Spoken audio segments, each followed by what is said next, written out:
Advanced philosophy memes. We make good memes. Advanced philosophy memes. Base fucking memes. Advanced philosophy memes. We make good memes. Advanced philosophy memes. Base fucking memes.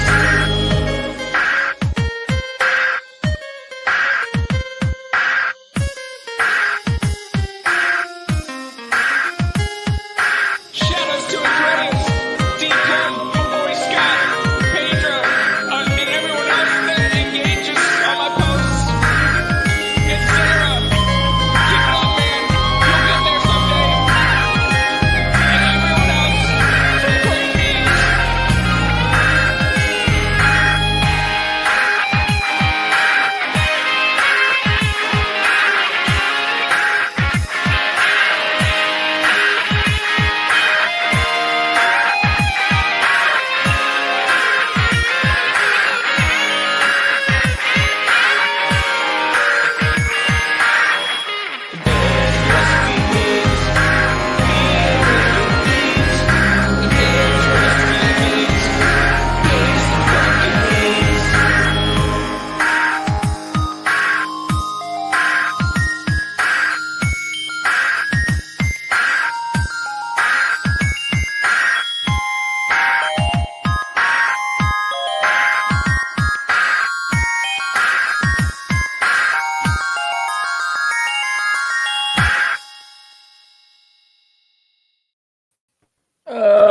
Hey guys. Yo, we Hey. got Kurt. Kurt, is that a onesie? Hey. No, it's a Tuesday. It's a Tuesday. I promise. It's a Dude, matching set. it's a Wednesday also, which is pretty good. So rip APM Facebook group though, I guess. Oh yeah, Start with we're that. gonna get right Yeah. into it, huh? I don't know, just like it's kind of sad that they like this group Well, has you been have- removed. We've removed your group. Now I can actually see it. Your profile went against the community standards multiple times, so it's no longer visible. Well, Yeah. at 8,000 people, I just think the internet space, we've pretended it's been not censored, but it's still very, very, very censored. Like there were drama between like 5 people out of like 8,000 people, and so like I think we're running out of any sort of free speech areas. Even like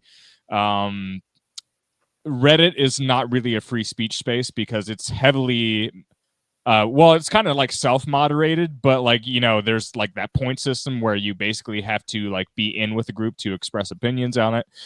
Discord is kind of free speech, but the visibility is very limited there. So it's Yes, like the good old days when Reddit used to have cool subreddits like cute female corpses, freedom speech, you know, like watch people Reddit die was has- also good. No, I mean Reddit has always been crusty. There's a double-edged sword to Reddit because, like, any answers that you can't find anywhere else, you will find them on Reddit, and it doesn't always have to be vulgar. It can be with like just sensitive subjects, like Yeah, but why would that be censored? How are you not wait, say what? Because like because clearly Reddit is an injury group where everything is censored to like the 90, it's like the most censored thing is Reddit, right? Reddit's like a insular group of head injury run mods that, I mean, literally, that was like a whole article recently that we saw. That's one side of the coin, and Sorry. on the other side of the coin, you have like 4chan, right? Which is where guys like Gunwoo come out of, you know, like super unhinged. Yeah. Yeah. And That's and fair. I was talking to Gunwoo. I was like, on some level, I kind of respect like the 4chan racism because at least they're like scientific about it or something. It's like, you know, like, I mean, they try to back it up with statistics, and then the other side, like Chronology.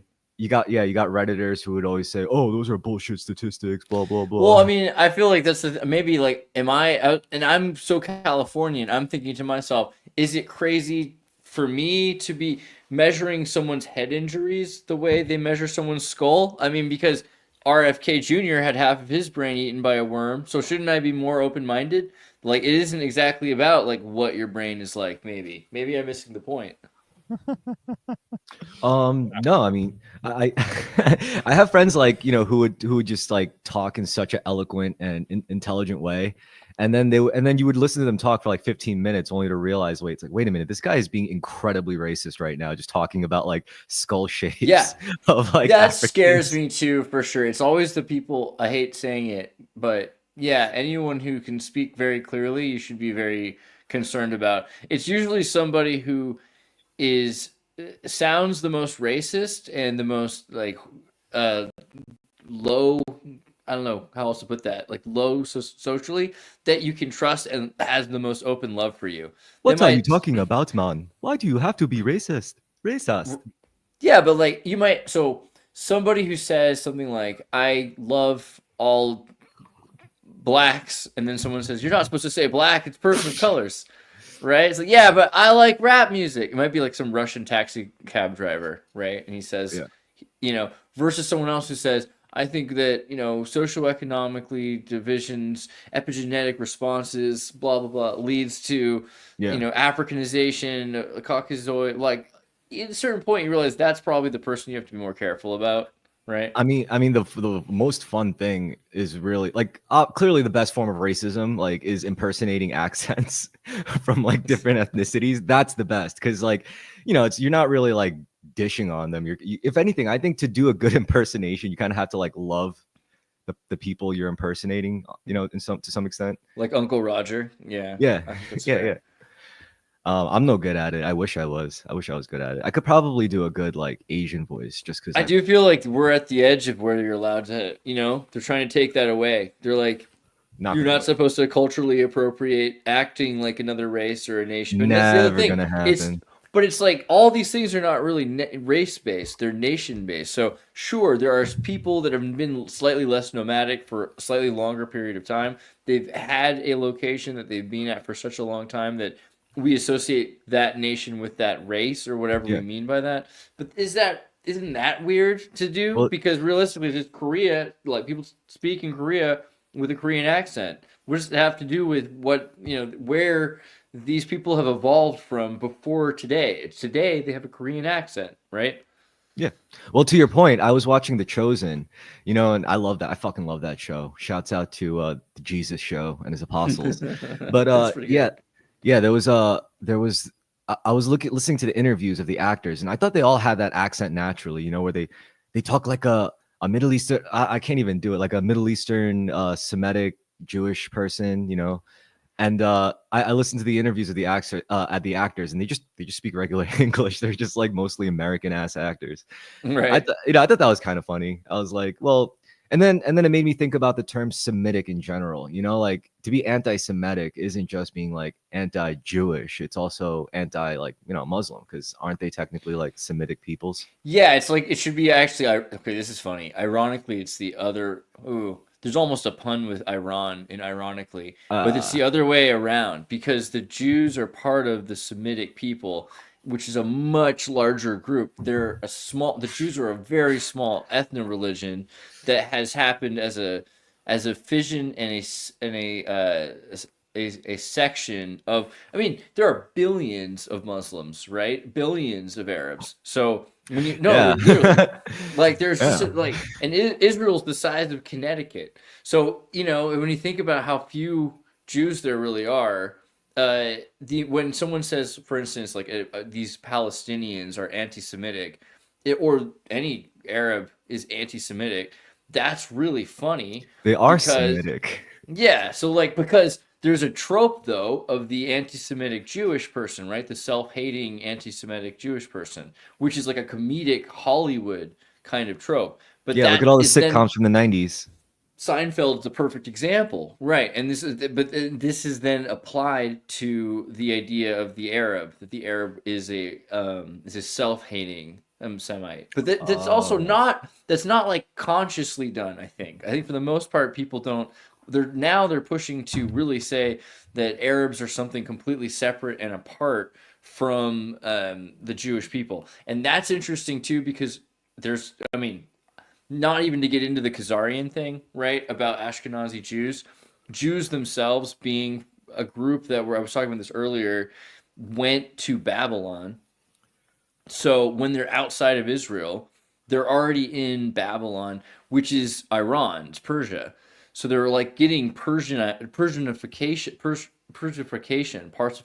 maybe you could say, as they're experiencing being Iranification. Persianicution. Right? Yeah. So what were you saying? Well, I mean, just that the Jews are Semitic, but they're also Aryan because, right, they lived Yeah. in Indo-Aryan Iran, Persia for such a long period of time in Babylon that that's part of their culture, far more than almost anybody else, if you think about it. Like Zoroastrianism. APM probably needed more Jews and Muslims. I don't think there were enough. It was jam packed with. I mean, I like the Christ crew. I like people who are down with Jesus. But it would have been funny. I don't know, to see every Friday, to see some Shabbos posts. I feel like we had, I don't know, it depends because the group has existed for such a long time, but we did have a lot of Muslims and we did have a lot of Israelis. Inshallah. For sure, yeah, or what's the other one? Coda, like Kuda. So what's the one? And we also needed more Hindus. We definitely need. I think any endeavor needs Hindus. Biomidi Coda, right? Isn't that like Omid Be Coda? I think is the Persian equivalent, which is to pray to Kuda, which is the Persian name for God under Zoroastrianism. But yeah, no, I mean, also, isn't it kind of a Masonic ritual? The funeral is like this essential step towards rising from the dead. Yeah. So don't we need this to happen so that we can move this to a new place? And what do you think also? Hey, 237, how far are we from? Yes, that's what we want, 237. That's what I want to see. Hey, look, it's our friend, Andrew Vega. How's it going, Andrew? Good to see you.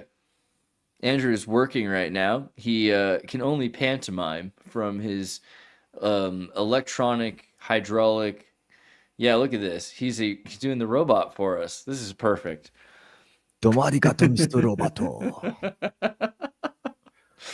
Pretty good. Well, yeah.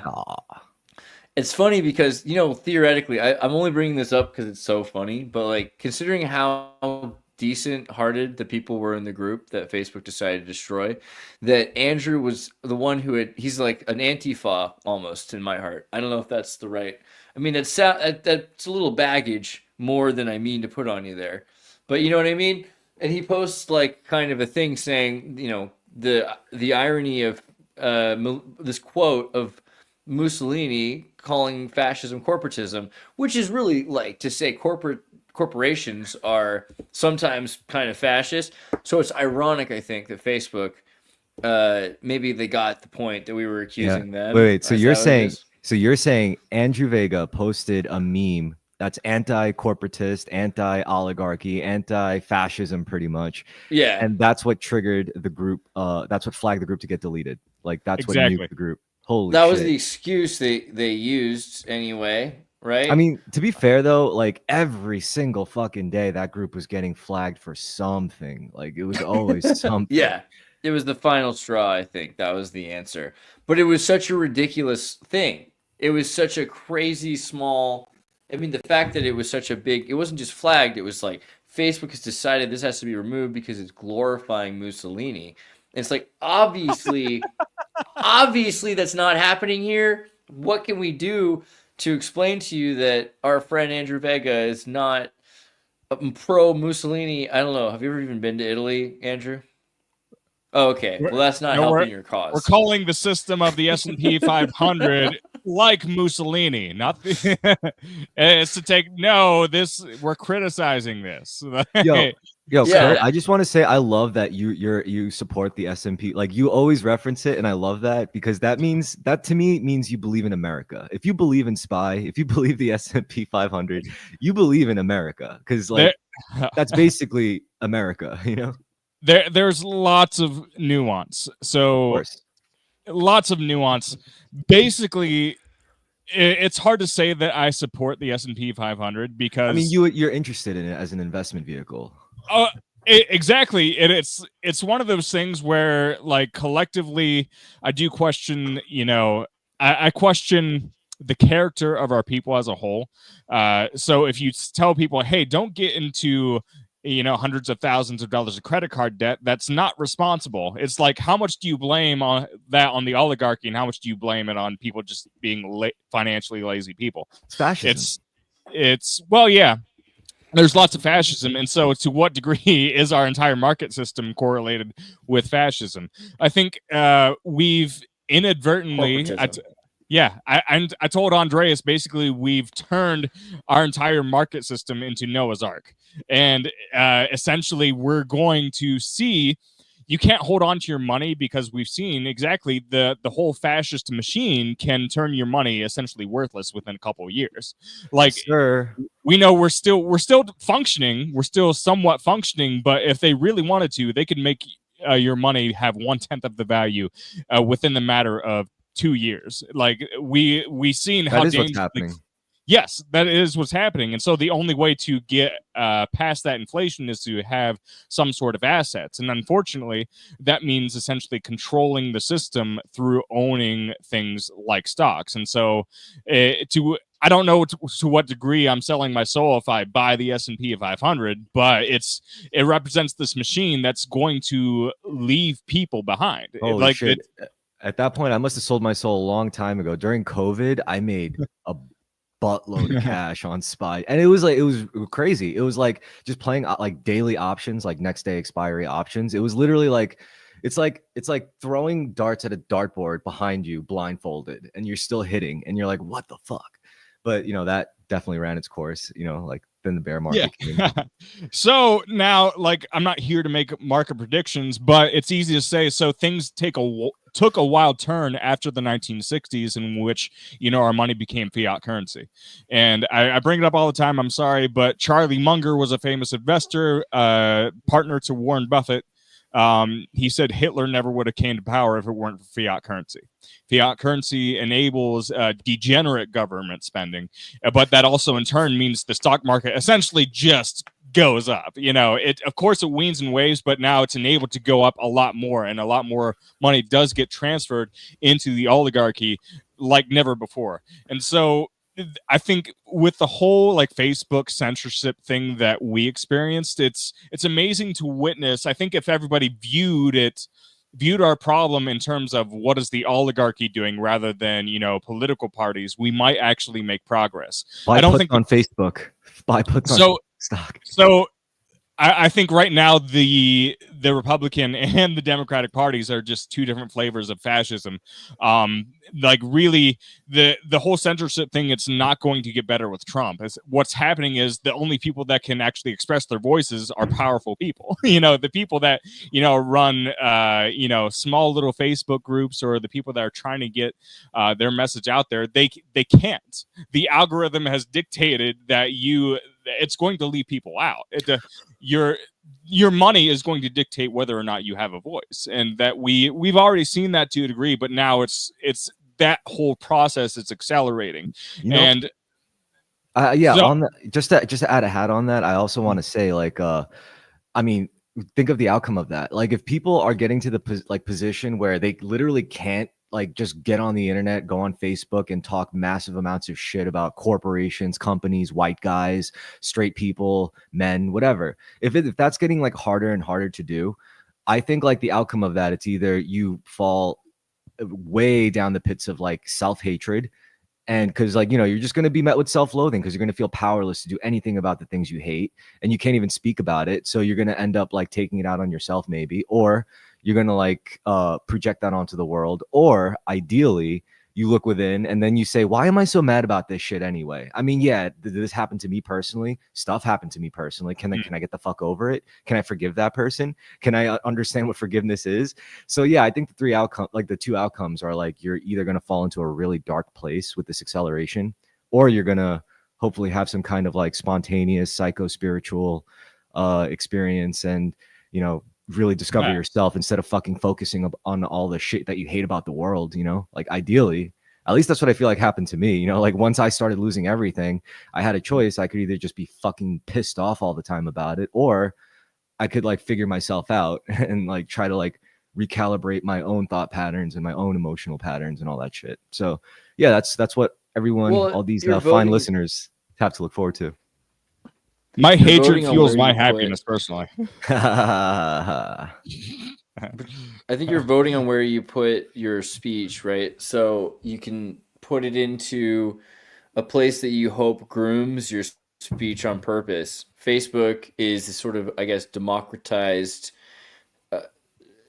ethic and moral. This is what we think is okay today, right? And that can change at any point if people feel that this isn't okay. And how do we decide that? And AI is listening and aggregating and trying to figure out how irrational or how rational or how acceptable this startled reaction demanding censorship is. And it's applying that more and more rigorously. And some people want that and some people will go for that, right? You know how it's functioning actually? It's really acting like a market. You know, like if you consider, like, for example, like Facebook as just a giant focus group for ideas, because if you were smart about it, like if you really wanted to use things like Facebook to its like apps, I don't do this, but what I should do is I should start a blog, right? And just like, you know, just keep spitting out posts, you know, in groups and whatever, like as a focus group for ideas, and whatever gets the most traction, you expand on that in like a blog post or an article or an essay. And then you could even make a video on what you were talking about in that thing, in that post, in that article, in that blog post. And then I think that's how you get like the most out of what you can possibly do with Facebook. Because if it's no longer just a place for like senseless catharsis, you know, like then you might as well do something productive with it. And I think that's like that's the most productive thing. Senseless catharsis. That's where we're at. So I don't think people understand just how well, I guess awful in a sense, like it's really gravitating to that. Take just like how bad some of our memes have gotten. I like memes, as you know, our sense of artistic expression, but I hate bringing this up on a YouTube video, but we all know there's been a meme of a cartoon dog going around, and it's not been clever. It's not been clever or really generally entertaining. I understand, you know, there is subjectivity, but like if you try to ask someone what is funny about this meme, what is entertaining about this meme, it seems like they can't actually articulate it, because it's not actually one of those things. It's just like this, you're supposed to be drawn in by cult influence to find something exceedingly mundane to be entertaining. And so to me, it's better just to be entertained by everyday life. But this is unironically the unassuming means by which fascism is creeping into our lives. Basically, if we are already tied to a screen and the screen has our attention, we're going to be force fed monotony. So this is an example of that monotony. When you dig. So there used to be nuanced memes. Like if you dug a little deeper, you'd be like, okay, this is what people are laughing at. If you dig deeper into this meme, what people are laughing at is essentially the fact that they were so bored, they decided to take a cartoon dog and just amplify the intentions of the artist behind it. Like, oh, he's just a chill guy.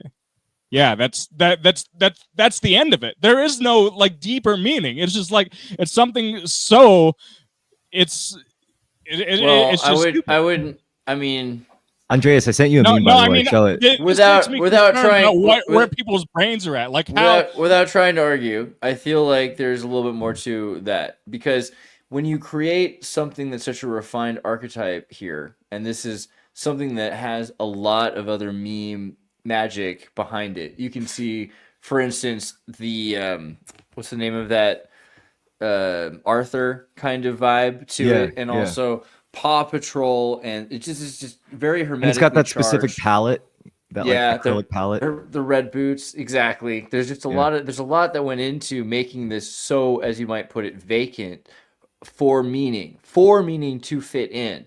And maybe Garfield is another example of this, but when you create something, I mean, Keenan brings up also Babar. Like, there's something. Andreas, about check that your Facebook, Canadian by the way. palette. All right, let me pop into. I sent you a meme. I want you to show it because it made me LOL. we can't have any memes that functionally challenge the dominating narratives of society. I'm just glad you looked at it. we can only have really dumbed down, childish, cartoonish memes.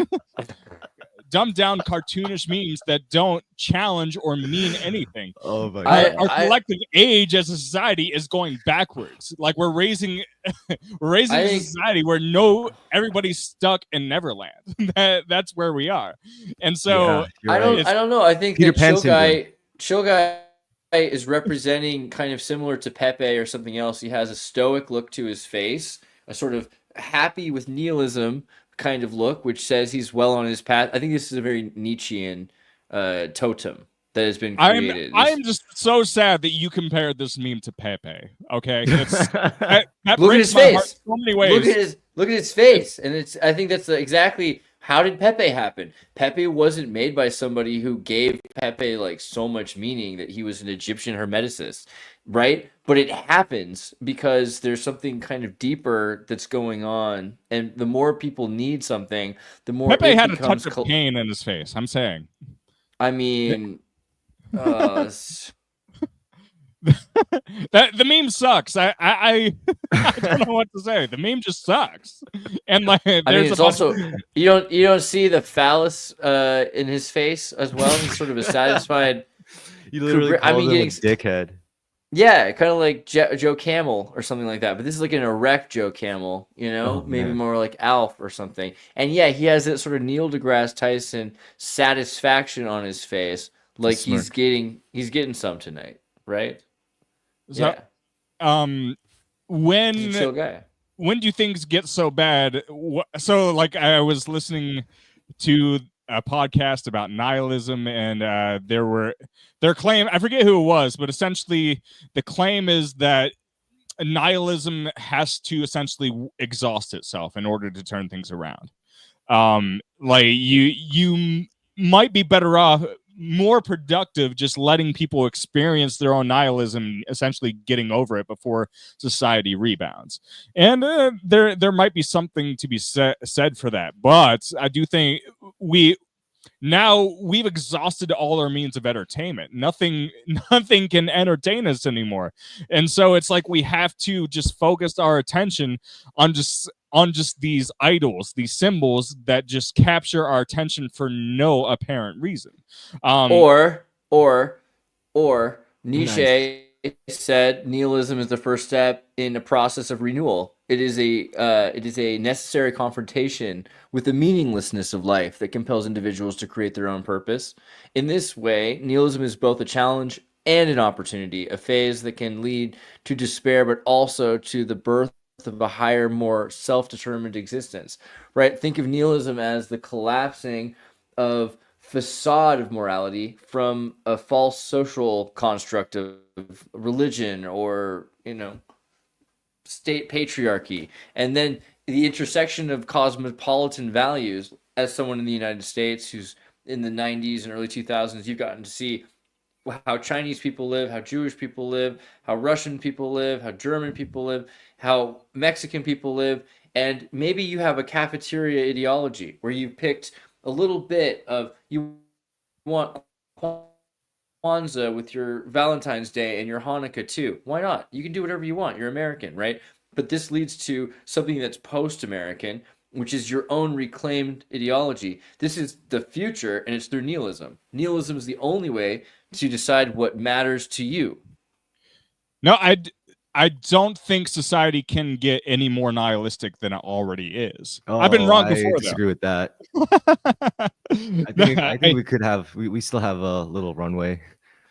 No, I mean, like, there are still some people I'm meeting who have not been subjected to our lives. So in Europe here, there are people I've met here who were raised in the DDR or even raised by people from the DDR who've never seen Bugs Bunny before. They've never heard of Bugs Bunny. They've never seen, South Park. They don't know what South Park is, right? Mm. There's another side to the fence still that does exist. It's less, but I think it has to be there for people they want to keep the world going. Yeah.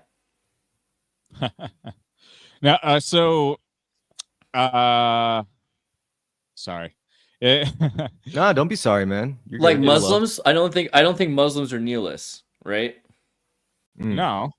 So yeah, the affirmation of God is essentially the antithesis to nihilism. If we're all Yeah. So there's billions of people that are rejecting the Promethean identity of self. There's billions of people. sorry, when I said I was being a bit egocentric when I said society, like Yankee society can't get any more nihilistic.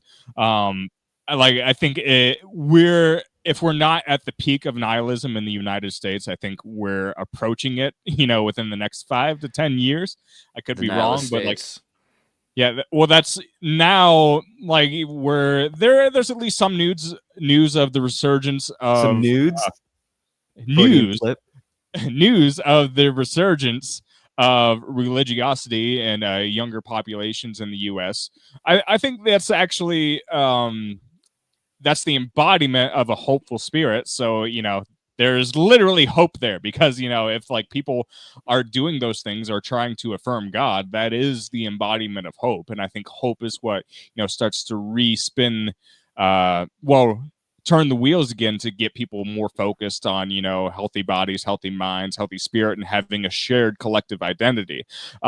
With the whole neoliberal fascism that a lot of people have been discussing over the past few years, of course, there's been a divide and conquer aspect to that. Like if you make things woke, if you want people to be diverse and inclusive, there's an element of the Tower of Babel. If you split people up, they can't unionize. They can't unionize and actually, demand fair labor. You can't protect the middle class, and so there's an element there where I think you can build a society in which people share.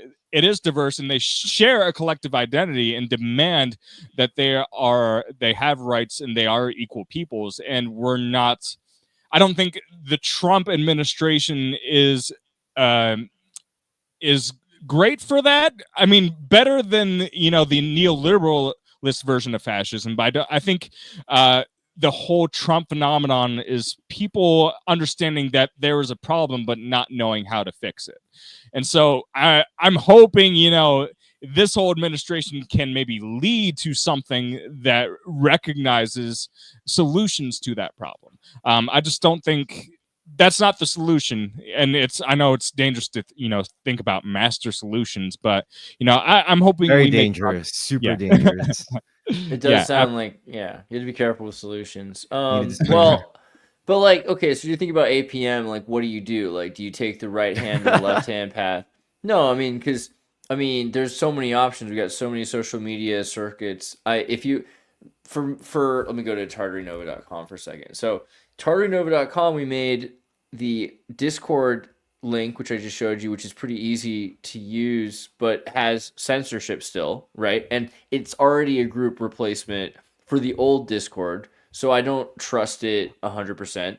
We also had the Matrix community, which the Matrix community is definitely the most safe. There's no way that they can delete it. It's completely uncensored to the limits that I have to censor things. And if we have people that go in there, then you have like spam or you have like pornography, or man, there's been situations where people have used this for like horrible stuff, right? Because it's completely uncensored. So maybe that's too far. I don't know. I really like Element. I feel like there's got to be a way to use it and continue to choose what we want to censor. Ethical censorship is something that Colin called it earlier.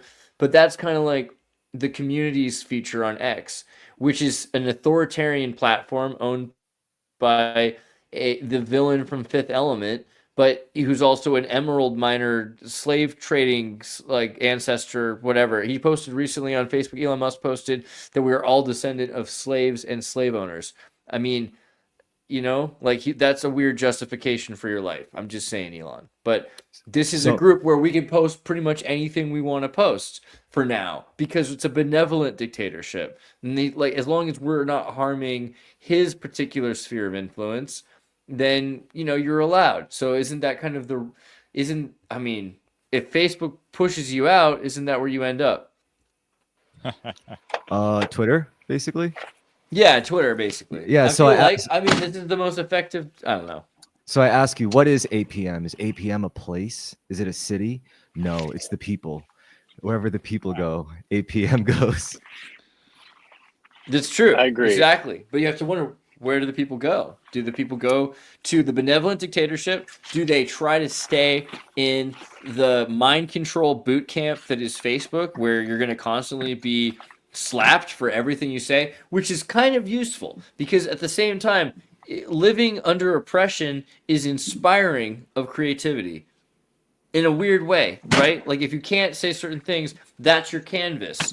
That's what limits you, which makes you create new ways of expressing yourself. Maybe you go into Gab, where it's like all right wing memes already, and you're just like you're bored because like what are you gonna do? Like who are you gonna impress, right?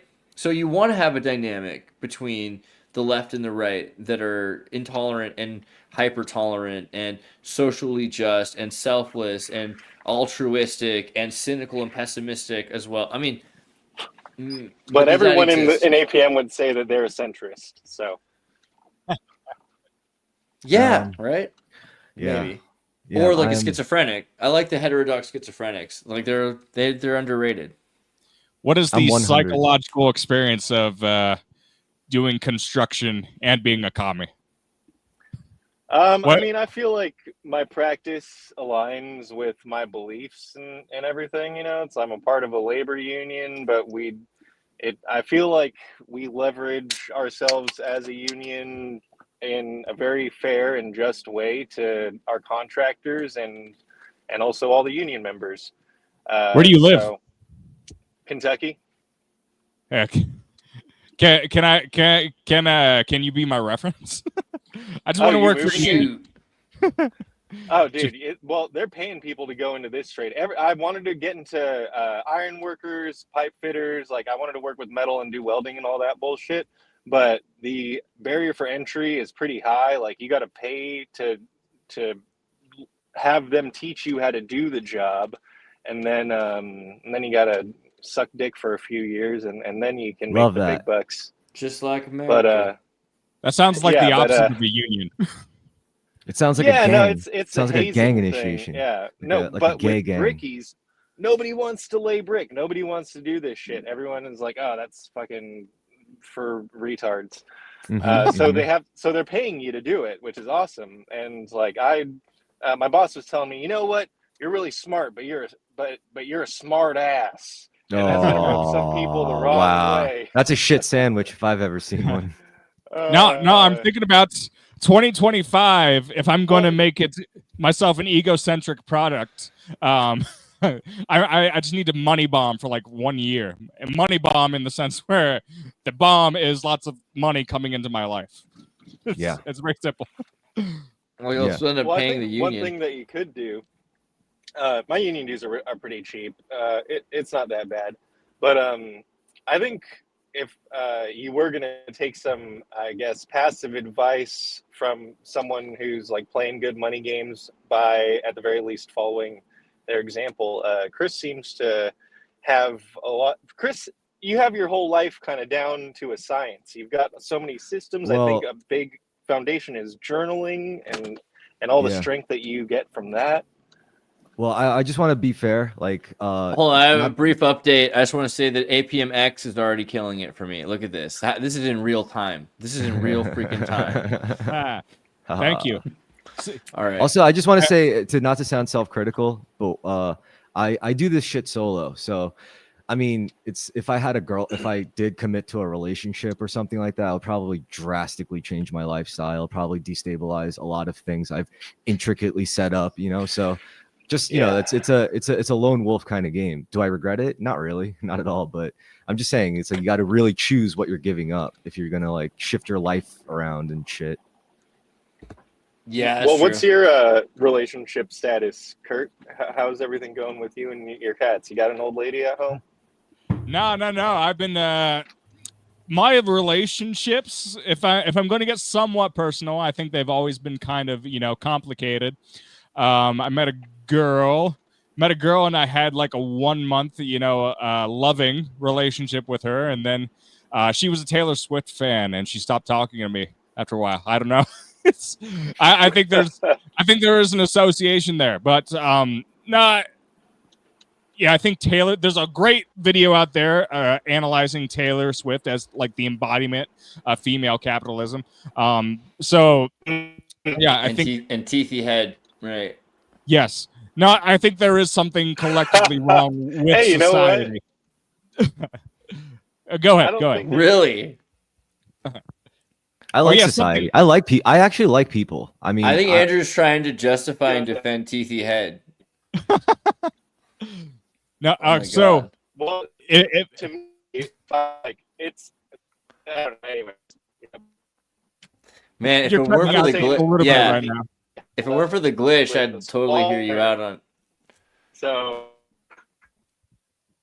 fuck. Yeah, you might have All to right, never reconnect mind. too. But it was too powerful a thought. Let's just let it pass. It's fine. Yeah, wow, bro, you're wild. Remember, Bat Monkey Customs if you need any leather bondage material.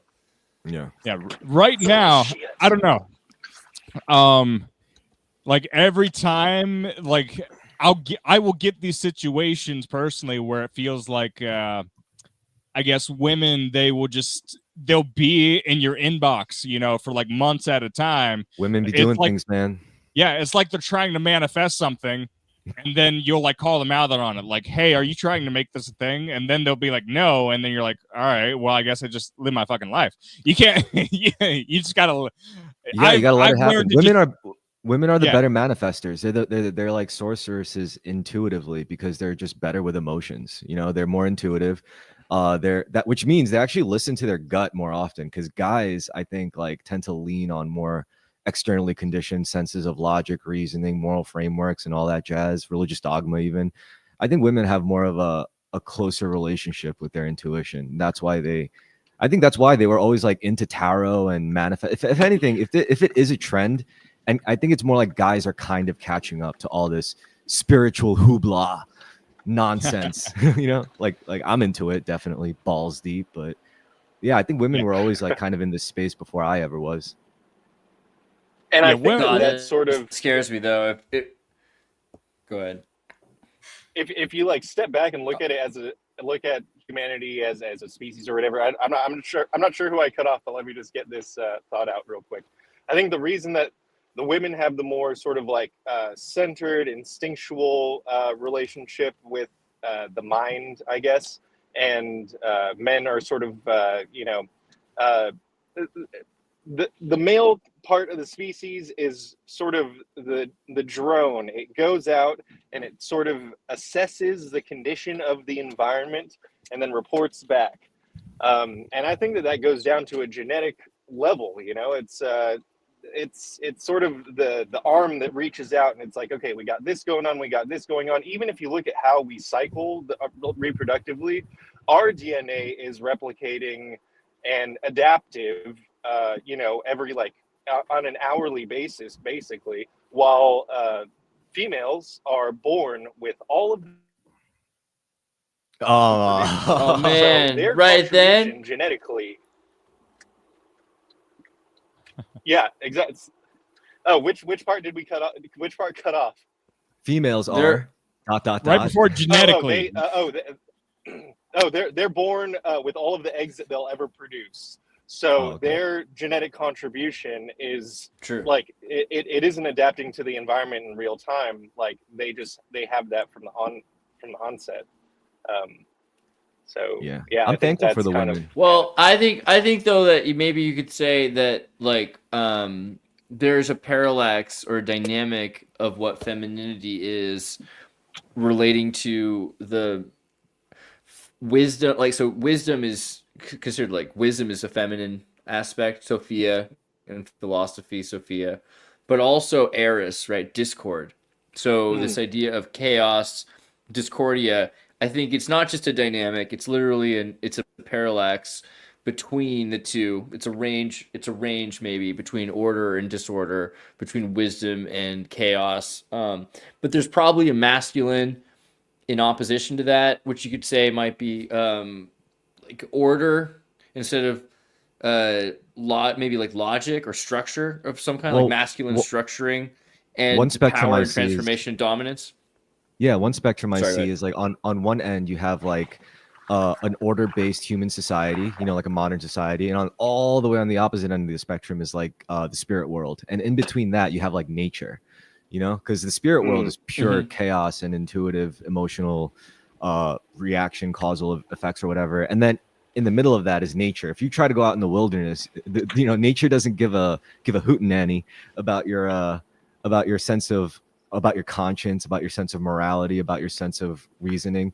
My friend actually brought up a pretty good point recently. They were like, there's two classifications of problems in reality. There's rational problems, which you solve through like rational reasoning and means and methods, and then there's irrational problems, which can't be solved through rational solutions. You know, so I think that's why like instinct is very important. You know, like if you're in the wilderness, you're probably going to have to lean more on instinct than your conscience or something like that. Or like, you know, in war, you know, like the enemy combatant doesn't really care about your what you think is right and wrong. They're just going to kill you regardless either way. So yeah, I think that's kind of like what like parallel to what you were saying, you know, in terms of order and chaos. Mm-hmm. Yeah, I think that's true. I think though that. Well, sorry, Kurt, go ahead. No, it's all good. I guess to further explain, it's hard to plan as if a relationship will be in my life or anyone's life, I guess, if you're single. So you just look at what's in front of you to a degree. But really the main goal is just like, okay, I'm gonna cover my debt, and then like once you're out of debt, it's like you have a blank slate in the world.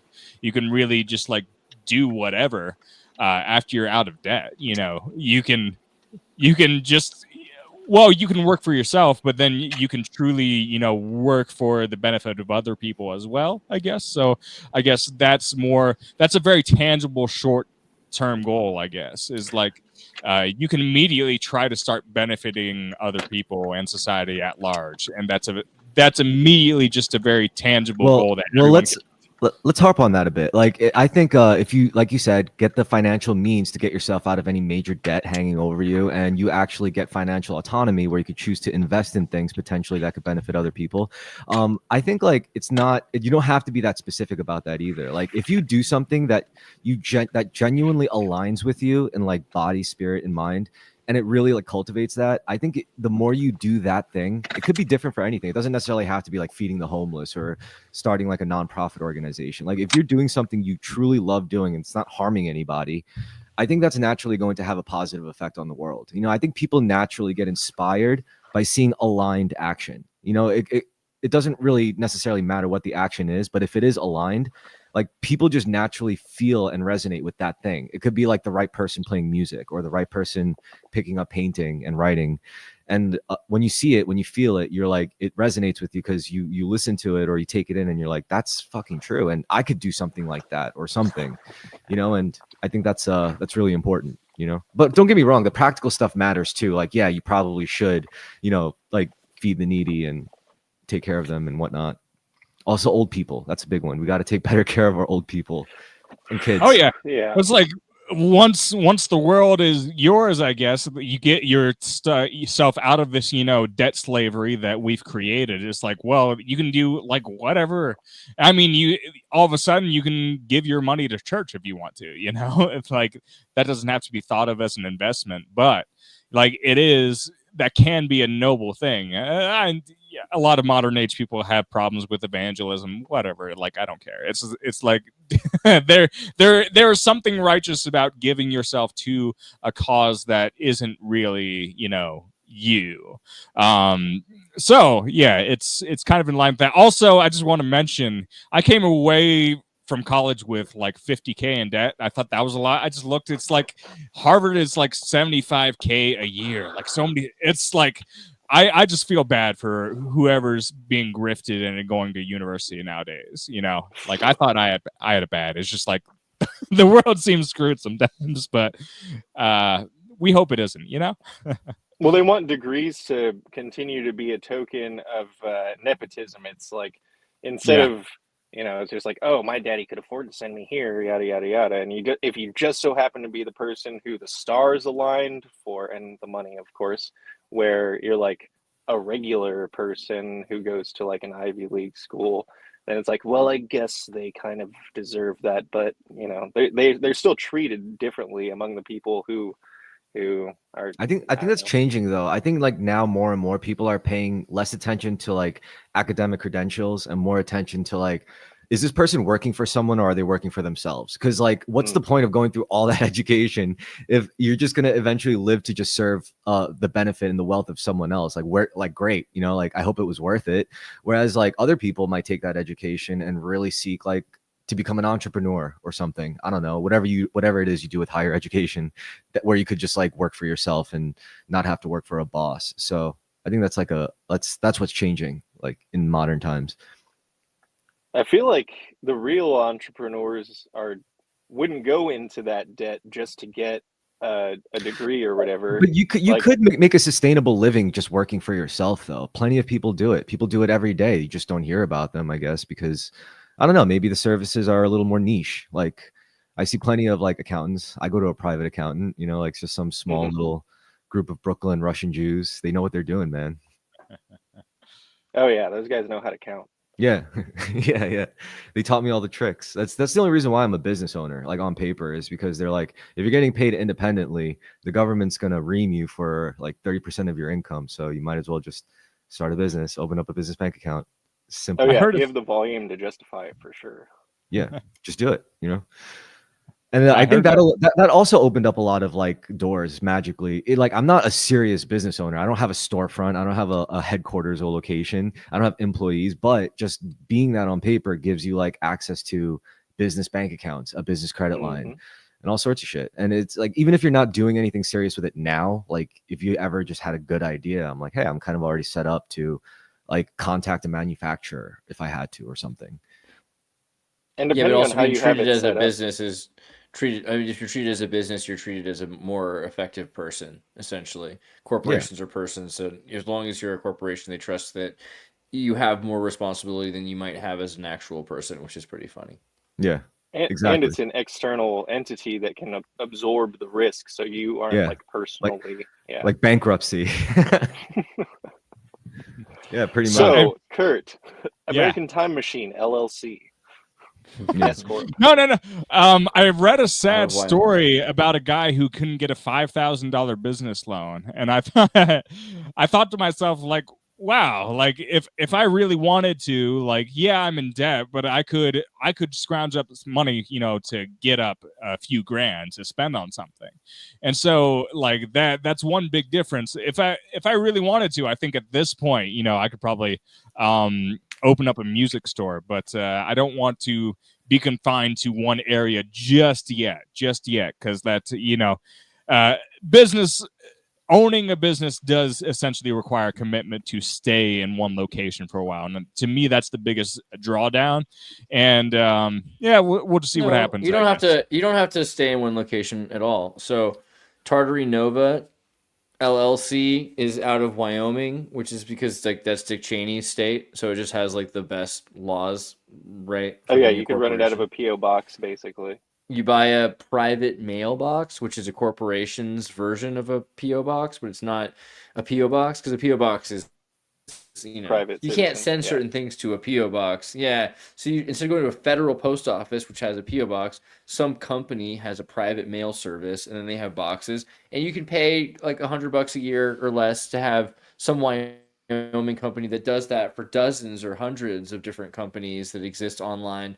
And then, yeah, you know, you don't need to be anywhere you don't want to be. And your company could also just be like selling Amazon products. I remember from it's the 4-Hour Work Week talks about this idea where you are purchasing a product in China that is broken into for resale through Amazon. So you're westernizing a front for this product, and the Chinese manufacturer then takes the product and ships it. Maybe it's like you're buying 5 laser pointers and you're selling 1 laser pointer at a time is the example, or it could be a widget or whatever, but there's a fulfillment of delivery. So there's 5, let's say it's $20 for the product, $5 is going to Amazon, another $5 is going to the shipment fulfillment, and another $5 is going to the actual product in China, and then you're making another $5, and that's the whole business that you've created, which is like more than nothing. And if you're selling thousands of laser pointers, you know, there you The go. margin's worth it, I guess, technically. Yeah, No, How do you guys? yeah, How or do you like guys feel cassette about? tape players that are Bluetooth. You know, How do you guys feel about art as an investment vehicle like paintings, sculptures, assuming you figured out a way to store it? okay. Money The laundering. issue This is just the everything is fine meme. That's all it that's is. to me, See? that's only for the mega rich. The I don't problem think is so. I think like people can collect shit for posterity's sake too, not just value. kind of. I have some experience with card game collecting, and so the real issue with that as an investment vehicle is when you deal specifically like with physical art, is commission fees. So the minimum commission fee if you would to resell a major work of art would be at least 20%. And so you're weighing that against your alternatives. So like there are very generic, market funds that will return an average of 10%. If you're taking a 20% hit, that means you essentially have to wait longer and depend on the value appreciating a certain amount to try to beat that benchmark. And so you're already sitting way behind. When it comes to things like trading cards, it's a similar issue. You're normally paying fees. You can sell it person to person, like on Facebook, but that comes with its own issues. And you also have to have the physical space to store it. And so that's why generally, you could say what you want about our evil market system, but that is the most efficient investment vehicle is just to buy, securities, generally speaking. Yeah. I was gonna say like the only thing worth collecting these days that isn't just gonna end up compiling a sentimental junk is either like market shares, securities, or Bitcoin or something. Yeah, I want that's to know why there isn't options on NFTs. Like that would be a great racket. Oh my god. no, the Options. NFT market, to my knowledge, never recovered. Like everything, like lost like 90 to 99% of its value and never came Exactly. back. So you could do like a bull put spread, betting on its value decreasing, and then make money Yeah. that way. Yeah. Well, there's always ways to lose money with options. That's one thing I found out. But, Oh, definitely. It's like lotto tickets. yeah. True. I mean, yeah. Kind of Well, like Can yeah. we talk about how that new conspiracy theory I about think how the lottery art was only set up becomes valuable when you die. I don't mean to Van Gogh that hard, but you know what I mean? Like, Yeah, Betty. sorry, Vega, what were you saying? Nothing important. Oh yeah, the lottery was engineered invented to catch time travelers. All right, that's like a pretty That's street hilarious. level meme going on right now. Conspiracy theory, for lack of a better term. Yeah. What was invented to catch time travelers? The lottery. lottery. The lottery. Oh, interesting. So the stock market is chock full of time travelers. Yeah, that makes a lot of sense. Yeah. Where's that? Where can I read more about that? Where have you been hearing that? It's It's trending. headcanon. It's trending on the clock app, as the kids call it these days. Mm. There's a lot going on in that little Chinese data farm. I'm telling you, and it's all of like the longer form memes, I guess, like videos, like what would be vines essentially, like everything starts there and then it gets filtered out into Facebook reels and Instagram reels, but it all starts on TikTok, and once it gets to a certain size then it starts to kind of like break into the other things, but TikTok seems to be spearheading. Well, besides Lottery. Go ahead. I was going to I'll say let you talk. besides commodities. Actually, no, you can read it first. I wanted to ask something else. A lottery is most known as a game of chance, legalized form of gambling, but it exists for other reasons, to catch time travelers. The notion of time travel has long been the notion of time travel has been a long-standing component of scientific debates, philosophical discussions, and science fiction literature. The possibility leads us to the heart of the topic, the notion that the lottery might be a trap for time travelers. Here's the idea. This sounds like the most long-winded article for no reason. The governments worldwide are aware of a potential loophole to use lotteries to catch temporal voyagers. Man, are they ever gonna say it? Then there's Stefan Mendel, an economist who won the lottery 14 times. He designed an algorithm to predict 5 or 6 winning lottery numbers, reducing the number of combinations in the lottery draw. Is it just an AI written page that's not written very well? Probably. All right. Well, I'm gonna work on it because I like the idea. But Speaking of AI someone should have writing at least a book about it. Kurt, if you're or anyone who's interested in making money, since like Audible is like what everyone's doing because they don't want to like look at a page, they'd rather just like have someone read them a story like it's their bedtime or something. There's actually a lot. Audible, owned by Amazon. Amazon is actually like paying people a lot to produce content for Audible. So there was this like weird little pyramid scheme going on where people were trying to build groups around encouraging each other to have AI write books for them, and they were like networking together to get like covers designed and stuff like that. But yeah, if you want to use AI to help write a book for you and then publish it on Audible, and you could even read it yourself, that there's like a pretty good racket there. Yeah, I was actually designing. I was designing So- like production plans and shit and scripts for documentaries using AI. I was like, please, because I wanted to do one for my dojo. Just like thinking, I was tossing around like producing a documentary for it, and it just did the synopsis. Like I gave it basic ass information about what it is, and yeah, it gave me a full production plan and everything using like the resources I had. Sorry, Kurt, what were you saying? Oh, I was just wondering, like, at what step do you get paid and who's paying you? I guess, like, why would Amazon or Audible just pay you for uploading Well, something? Amazon pays you. No, they pay you for books, and if people are using their people on Audible get a free token or a complimentary, a gratuitous token every month, and you can use that token for any book.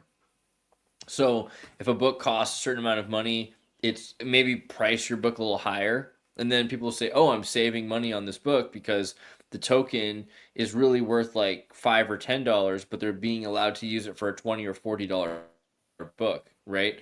So people will end up purchasing this because they just have tokens and they think something looks interesting, and That's kind of like owning. That's like owning a movie on Amazon Prime, right? Isn't that how it works? You get a token to be able to access and download it. Yeah. Okay, I get it. That's cool. I think actually does that. Do they do that? Amazon give you tokens because you could buy, yeah, you movie with. Yeah, you could buy. Cool. I think that's like maybe it sounds like it. Yeah, but people actually have to purchase your thing and be interested in it. Well, yeah. Can we not necessarily because of that free title that they get like every month or so with their subscription. It's like owning a first edition, you know? Huh. Also, could we also agree that like writing is probably to this day the most profitable skill you could like really invest in yourself? I mean, I really think like if you learn writing as a skill and build it and actively practice it like every day, I think that's going to make learning essentially any other skill way easier. I think so anyway.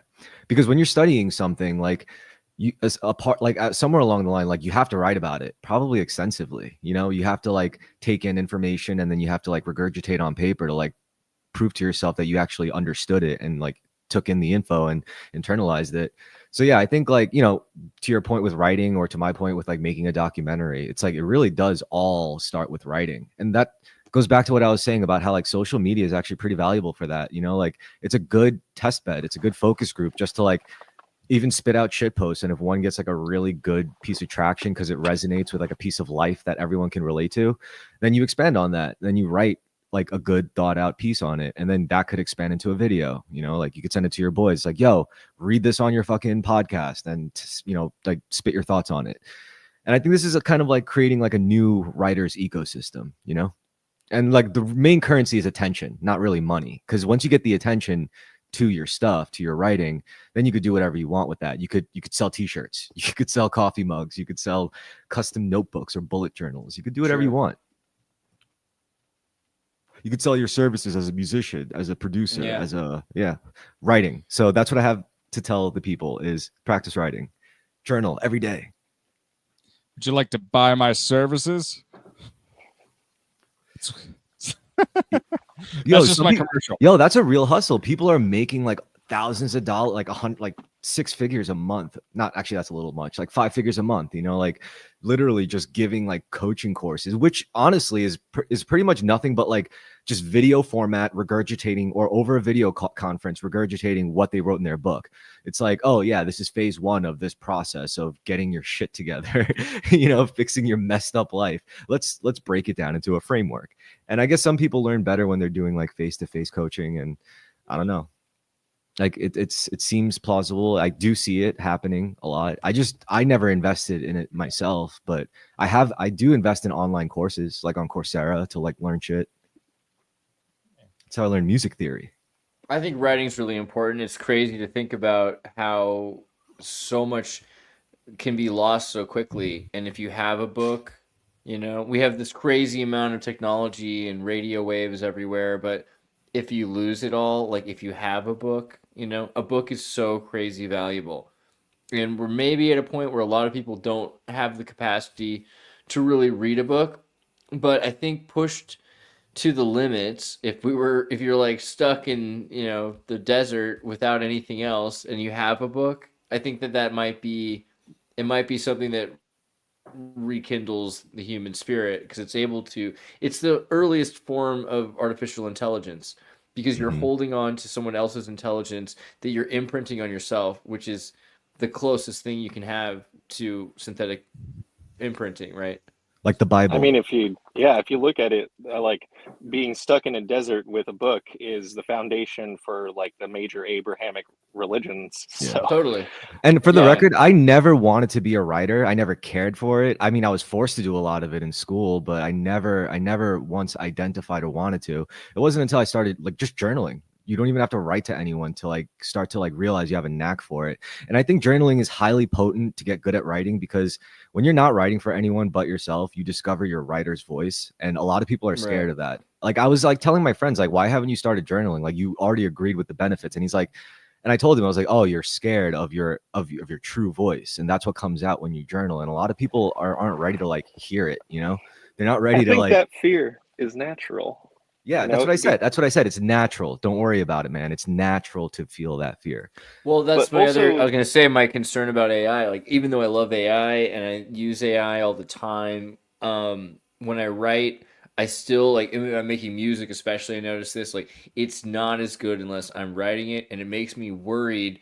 What if I lose that knack because I'm not writing? So it makes me write most of the things myself still. And I think that's something we need to be very careful of, is losing our voice. Yes. I think that's something that a lot of people should be trying to find their voice, not letting their voice get lost in the crowd, you know? Yeah. But Yeah, also on the note of the potency of writing, there is a lot of power in it. And I made a very conscious decision to not put things like pen to paper physically, because of how I was seeing things or ideas that I was writing about materialize, and I was like not writing from like a very positive or productive place. So that was kind of like manifesting in all of these like really negative experiences that I was having. But I was also on a lot of drugs at the time, so that could have had something to do with it. But ever since then, I kind of like have been scared straight about like, oh no, I don't want to write, because I know how powerful it is to put something down on paper, and how much easier it is to for that to manifest and materialize Powerful once it shit. is on paper. Yeah. I mean, writing definitely it's rapidly shifted my life. That hasn't made me richer. I'm still not it's not like I'm a rich person, you know. I happen to be able to live comfortably in New York City, which is like the most expensive place. I live in like a 1-bedroom apartment. So it's not like I've ever gotten tangible material benefits from writing, but how I approach life, how I feel about life, like how I feel about certain events that transpire, how I approach learning new things, that's all like really changed.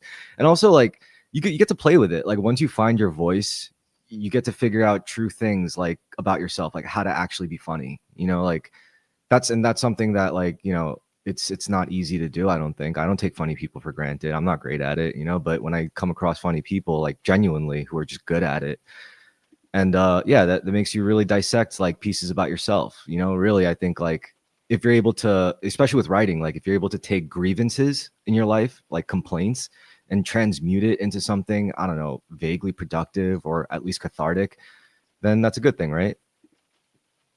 Yeah, I think so. And I kind of want to loop into back into art, but also, like, sort of touch it with some humor a little bit. I think I brought this up in the chat one time, but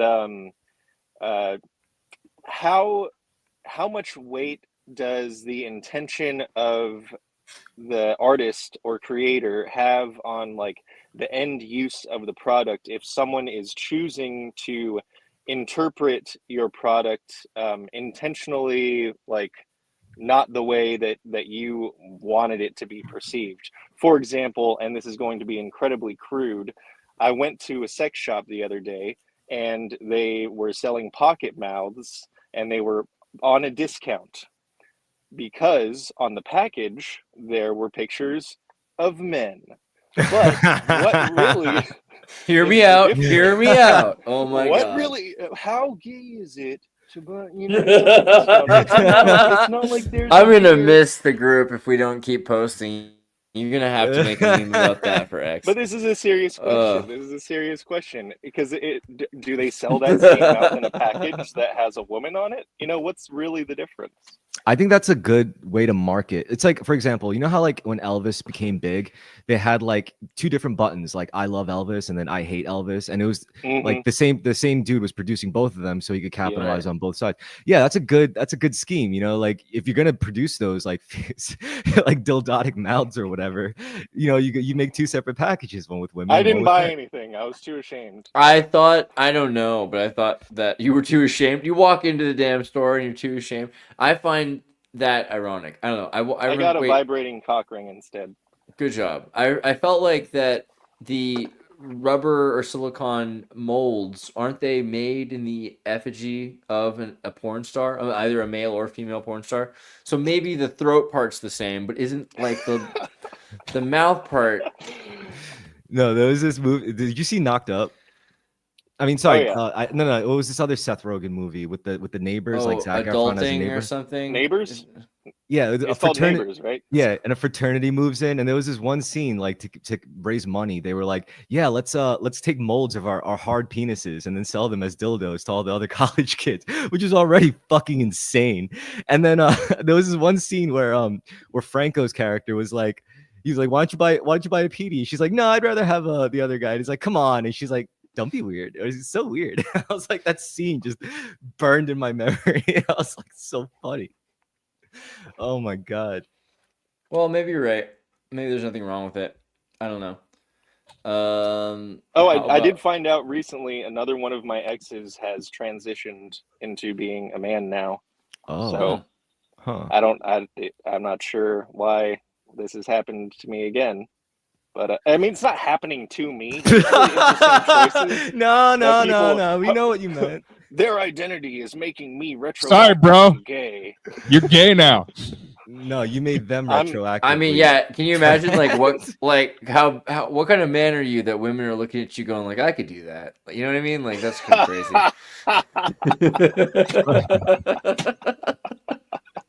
So it seems like if you have friends under the age of 30, they're going to be a bit more on the liberal side. So, like, you have to be so delicate with talking about any sort of politics with them. Like, if I were to describe myself to you guys, I'm the pro-trans person that trans people probably don't like because, like, I will. It's like Zizek. Zizek, I think, is kind of similar in that regard. He said a lot of things that the trans community doesn't like, but he's generally supportive of their cause. So, and I probably align with a lot of things in the sense where I think the biggest thing I would say is I support trans people in their mission, or at least in like however they approach the issue. If they feel like they want to be or express themselves in a certain way, that's their right, and I am completely supportive of that. I'm not supportive of essentially what the Western medicine approach to everything is, and I think that's everything. Yeah, that applies to transitioning as well. In the sense that I don't think let's take something like ADHD. I've talked a lot about this. Like, I don't think ADHD would exist if kids in school were getting outside during their classes like 3 times a day. If school wasn't so boring, like, we wouldn't have a diagnosis for these individuals. Like, they would be properly stimulated like normal people. But I just respectfully Go ahead. disagree. I know a lot of people would disagree with that, but she goes to a what is it? It's the it's not Montessori. It's the Nazi factory guy. Nice. Waldorf. She goes to a Waldorf school. Mhm. They spend a lot of their fucking time outside. My kid certainly has ADHD, and it could be an apple and tree situation, but they do a lot. I mean, I think that her school has a very productive way of sort of like channeling that and managing it, but I don't think it like does away with sort of like the bigger things in society that the way our school system is set up is just symptomatic of. Well, I see. Yeah. So, go ahead. So continue. And so other things, like we have a society that wants to address symptoms and not surgically address causes. And with things like depression, like, why is everybody depressed right now? Why doesn't everybody need Zoloft? To me, the answer isn't, just giving people a bunch of Zoloft and, carry about your day. Like, we need to systemically address the issue of meaning. Like, why do people's lives feel meaningless and without purpose? Like, that isn't just it's actually insulting to people just say it like, oh, it's just a chemical imbalance. Like, what's causing the stupid chemical imbalance that you're claiming just naturally exists? Like, no, if you believe in a causal effect of things, like, you can think that society has fundamental issues that allows people to feel disconnected, because we factually are less connected. Right. And so I think that does actually transfer. I don't think, the whole trans issue is fixed with things like surgeries and hormones. Like, I think there will be a solution, though. Solutions. We're in that danger. Jeez. Yeah, there will be a solution. How many solutions will there be? I mean, because the one thing that doesn't matter, only the last one matters, right? The one thing that I can't see stopping is technological advancement, and we're probably going to figure out how to like upload our consciousness into the digital realm. And I think a lot of trans people would like go for that. They're like, yo, you're telling me that I don't have to worry about this anymore, and I could just live in cyberspace. Exactly. Transgenderism is an acute disorder. It's something that it's a acute disorder of our society that will quickly, and I say acute as in it is a brief and temporary phenomenon. It's something that cannot exist very long due to the nature of progress of technology, like Chris is saying. But other things will happen. Like, hasn't it existed? Like, it's like police brutality. It's always That's exactly my point. So, okay, I mean, I'm almost going to do the lobster thing again, just because you said this. Earlier today, I already did this, so I'm sorry for my audience who's already seen this, but I just found out about this, so it's kind of in my mind, right? Phoebe talks on Friends about lobsters. Are you familiar? Did you watch Friends? They mate for life, right? This is not true. This is not a truth in any respect. Okay, wait. Get his face. Did you not know that? Sorry, Did the you shock not? wore off. I used that line like recently because I just celebrated my 1-year wedding anniversary. She's my lobster. She's my lobster. Yeah, so I mean, this is a really big deal because, on the other hand, we're familiar masculinity today. We're mostly familiar with the Jordan Petersonian idea of the lobster, which is the actual marine biology truth of lobsters, these are cannibalistic, fierce, monstrous insectoids, which they murder each other. I as a kid used to catch lobsters and catch crawdads and the related sort, right? And you have to, after you get some bacon on a string or whatever, and you've caught some lobsters, you pull them up, you put them into a kiddie pool, a child's pool, for like 12 hours with water in order that they flush out the feces, because it's the disgusting insect that's just, it's eating feces, right? So it has to clear itself, and you don't want to leave it for too much longer than that, because at a certain point the lobsters will then start to try to eat each other again. Yes, And then 'cause they'll they're eat their empty. arms off and everything else. Yeah, and again, also they'll fight each other, and when a lobster wins a fight, it releases serotonin, which makes the lobster expand and larger. And so this is a phenomenon of hierarchy, which is really the truth of lobsters, that they are hierarchical. But instead, we've learned this idea that lobsters are like reptilians, right? Because when we think about monogamy is something that's found in seagulls, penguins, there's a lot of birds and reptiles, lizards that are monogamous, but it's Wolves. not a perhaps not all wolves I Okay. think are technically monogamous. But yeah, there's truth that canines often have monogamy. It's not very common actually. There's like only I think the European wolf that does that. I don't think is the American wolf man. Hold on, American. I'm pretty sure like wolves will, as generally defined as only having one partner at a time. So Yeah, and one okay, sexual well, but mating for partner life, no, but birds are for life. That's the difference. Yeah. That's what I'm saying. The So, avian people. If you're Yeah. if you're an avian star child, you're more suited for monogamy. yeah, but if birds you're- are lizards. Birds are reptiles. They're Oh, not so if lizards, but you're- they're reptiles. okay. So So it's if a you're reptilian. It's a reptilian trait. Monogamy is a reptilian trait. And So there's it's nothing wrong with dragon that. energy. Yeah, Nice gun, man. it's dragon energy for sure, but it's Dragon not energy. in. But it's interesting to like apply that to the hive mind mentality of the insectoid. Is he about to Yeah. shoot someone on Andrew stream? just showed his piece, and YouTube's going to ban us now. No, imagine that would be so funny if he made a crash out video and just shot like just a bunch of ops, just like they do on Corporations don't YouTube. believe in rights. I'm just No, reminding everybody. I got to go into the grocery store. It's safer to keep it on me than to leave it in the car. That's true. That's fair. All right, but yeah, if you have any thoughts on the lobster thing, and I think that was interesting, just that Andrew was kind of even surprised about that, because you just My hear it world on is TV. shattered. It's like finding out the Earth isn't flat all over again. All right, fair enough. Yeah, I don't know. I find that to be kind of maybe an important. I forget why that came up, but Oh, we were it talking seems about important. the technological advancement, trans people, and how like, Right. Yeah. So like, okay. So this telescopic nature of evolution. So evolution is happening so fast. It used to take a long time, but we have to accept that it's accelerating. And even the phenomenon of human evolution in the past, where we say, wow, it's usually something that happens over hundreds of millions of generations. There is somehow a specific evolutionary increase in speed, even just at the beginning of what we call humankind, where key systemic changes might have been, we're saying maybe from aliens or, from progenitors like Anunnaki.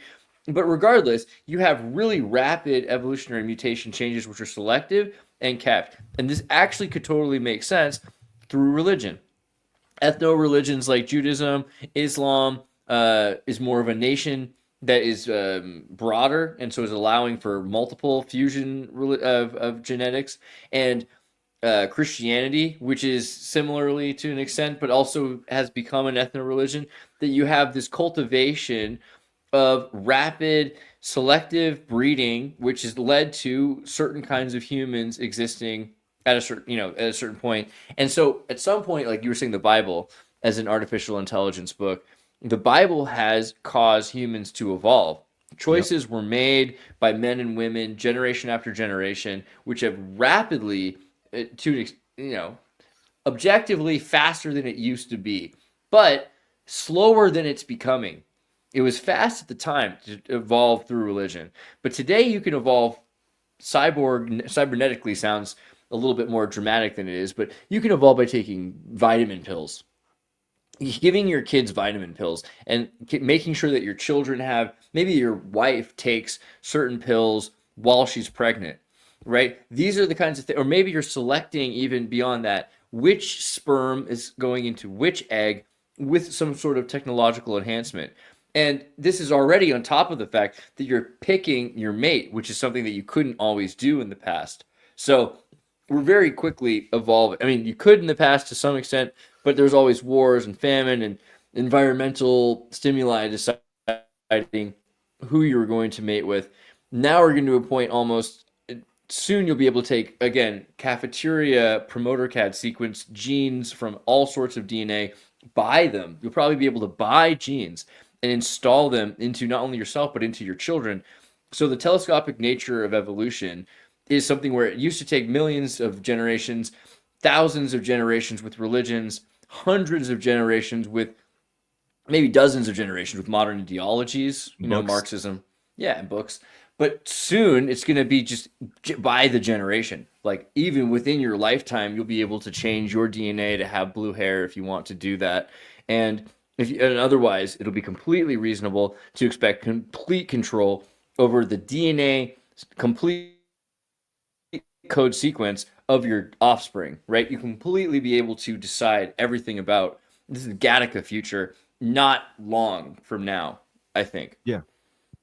I don't know. I still think God should have a say in all of that.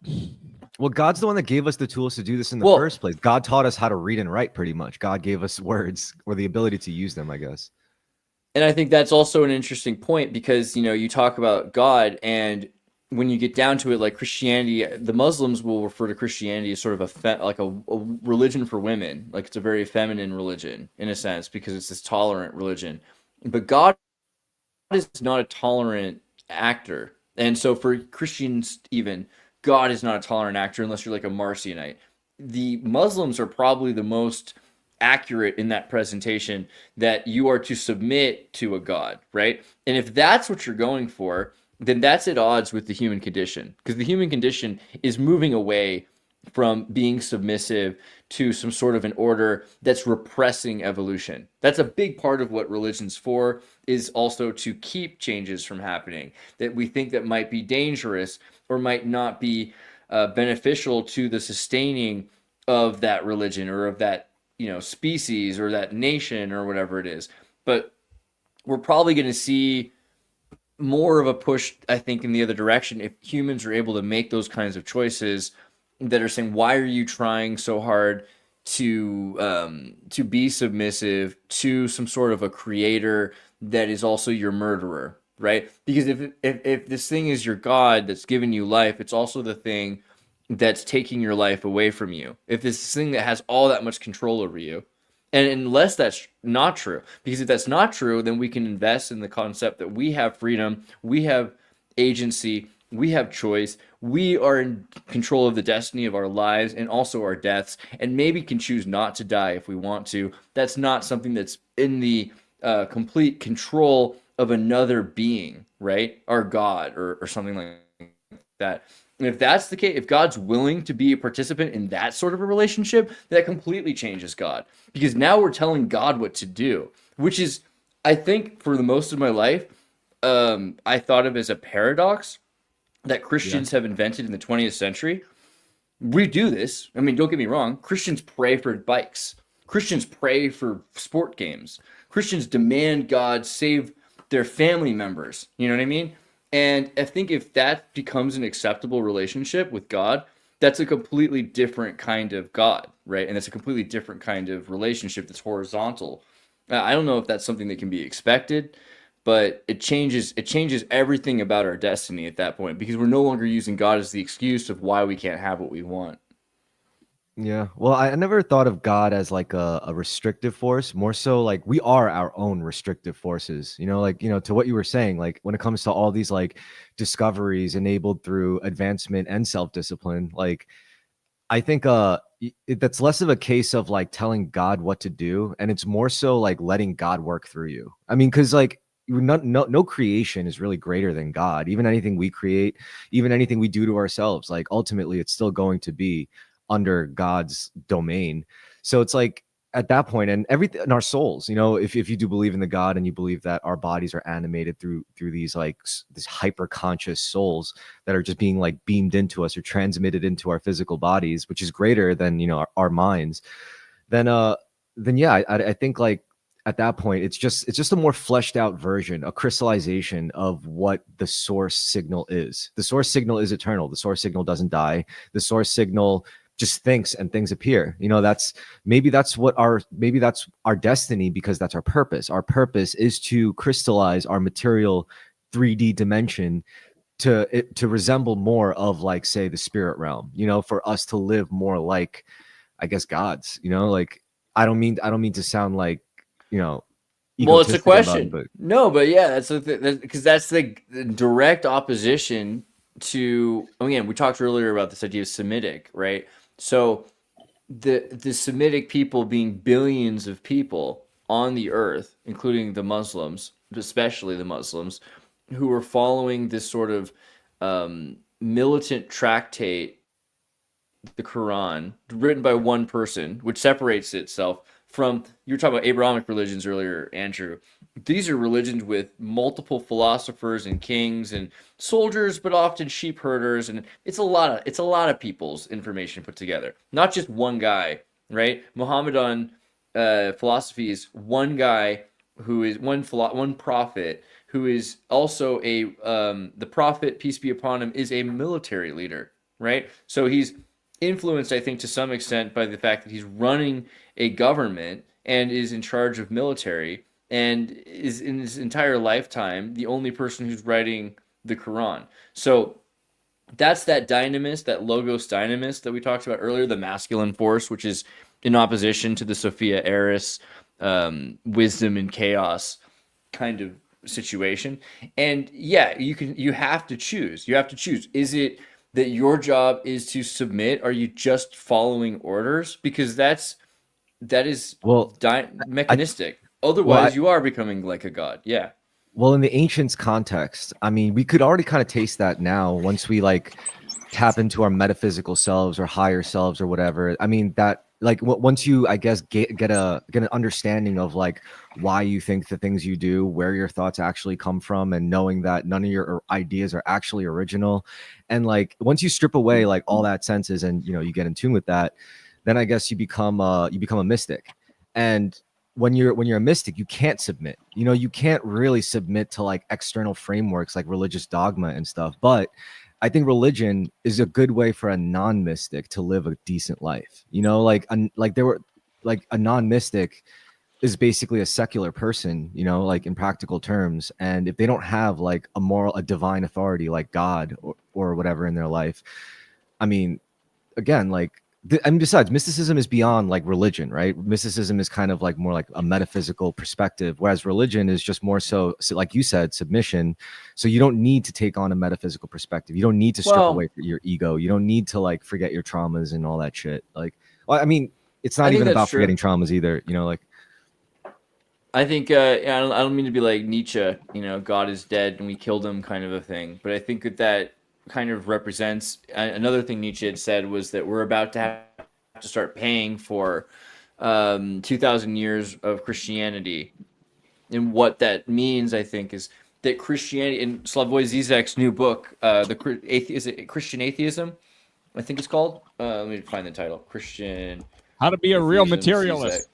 Exactly. Thank you. Yeah, how to be a real materialist. So when we think about what Christianity has inspired or its ideals, a lot of the time Christianity is saying that God is truth, right? Well, because Zeus rapes and murders and deceives, and the antithesis of Zeus would be something that doesn't deceive. But the truth about omnipotence is that a God that is omnipotent has to be omnipresent and doing all things, and being the things, the actors and agency in the mind of God is the thought, which is Lucifer or the devil or the satanic accuser or anything. So God has to be also simultaneously deceiving, but to know that in its fullness and that wisdom is truth. So God is this absolute truth, right? And if absolute truth is that kind of an abstraction, it's post-Socratic, because Socrates is saying that we are all we know is we don't know anything, right? Like Machine Gun Kelly. So the only truth that we can know then is through inductive reasoning and theos, shared lens, which leads us to science. So science is a direct consequence of the search for God through Christianity, which is the thing that ends up being destroyed by science itself, right? So religion destroys itself in a metamorphosis in the process of the Promethean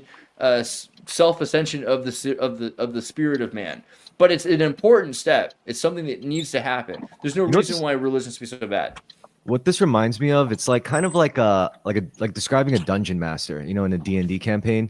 The dungeon, like you don't view the dungeon master as an explicitly evil person within like this dynamic, but you do submit, you know, you do like pretty much follow along the narrative that the dungeon master presents. And I guess the real job of the dungeon master is to make you forget that there is a dungeon master, right? You Right. bring up a conflict or an event that has the player so engaged, and it's some evil villain, some evil demon, some boss that you have to beat. And you get so engaged, you forget that there's a dungeon master narrating the whole thing. And maybe that's really what God wants. Maybe God just wants to tell a really good story, make a really good campaign where the stakes are very high, or they seem to be very, very, very high. That could by be your true. senses. I think Well, I think I that feel makes like- the most sense, but go ahead. I feel like this God character is DMing so many different games at once because for some reason that's more manageable. Like hence the Tower of Babel falling.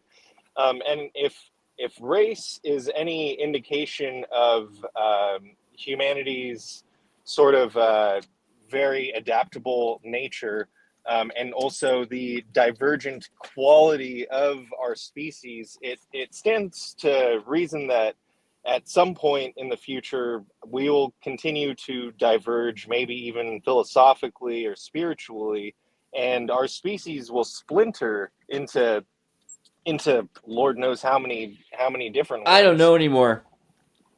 I used to think that, but have you ever seen the virus study where they took thousands of viruses and they put them in vats and only like 47 survive? And those 47, about 7 of them are 47 of them are really about 7 that actually they're just some nuanced differences to what they are. They all evolve into the same 7 things. So certain things work So and it's other like the things crab don't. theory thing.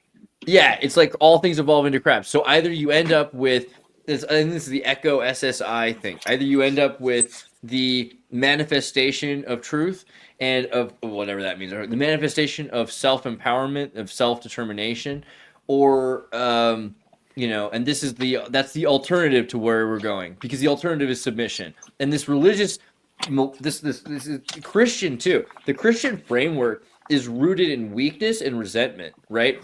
Which is something that we need to move past. And this is not to say what Jesus was doing is the same at all with what Christians are saying that Christianity is today.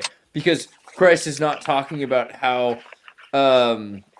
he's going to be a blood sacrifice for your immortality. This is insane. Like, the idea is that you are actually able to integrate yourself and to be the best person you can be, that you're already essentially a good person, and that nobody can take that away from you. A big argument is with the temple trying to cost this old lady that for her sins, right, that she has to pay tithings to the temple constantly. And Christ is saying, no, she doesn't really have to do that. She just needs to do her best by society and to help the littlest amongst us. So there's a truth to what Christ actually did, but that doesn't equate to like a Christian state, right? A Christian state that's been created is teaching us to focus on an illusionary afterlife instead of saying that we're already immortal.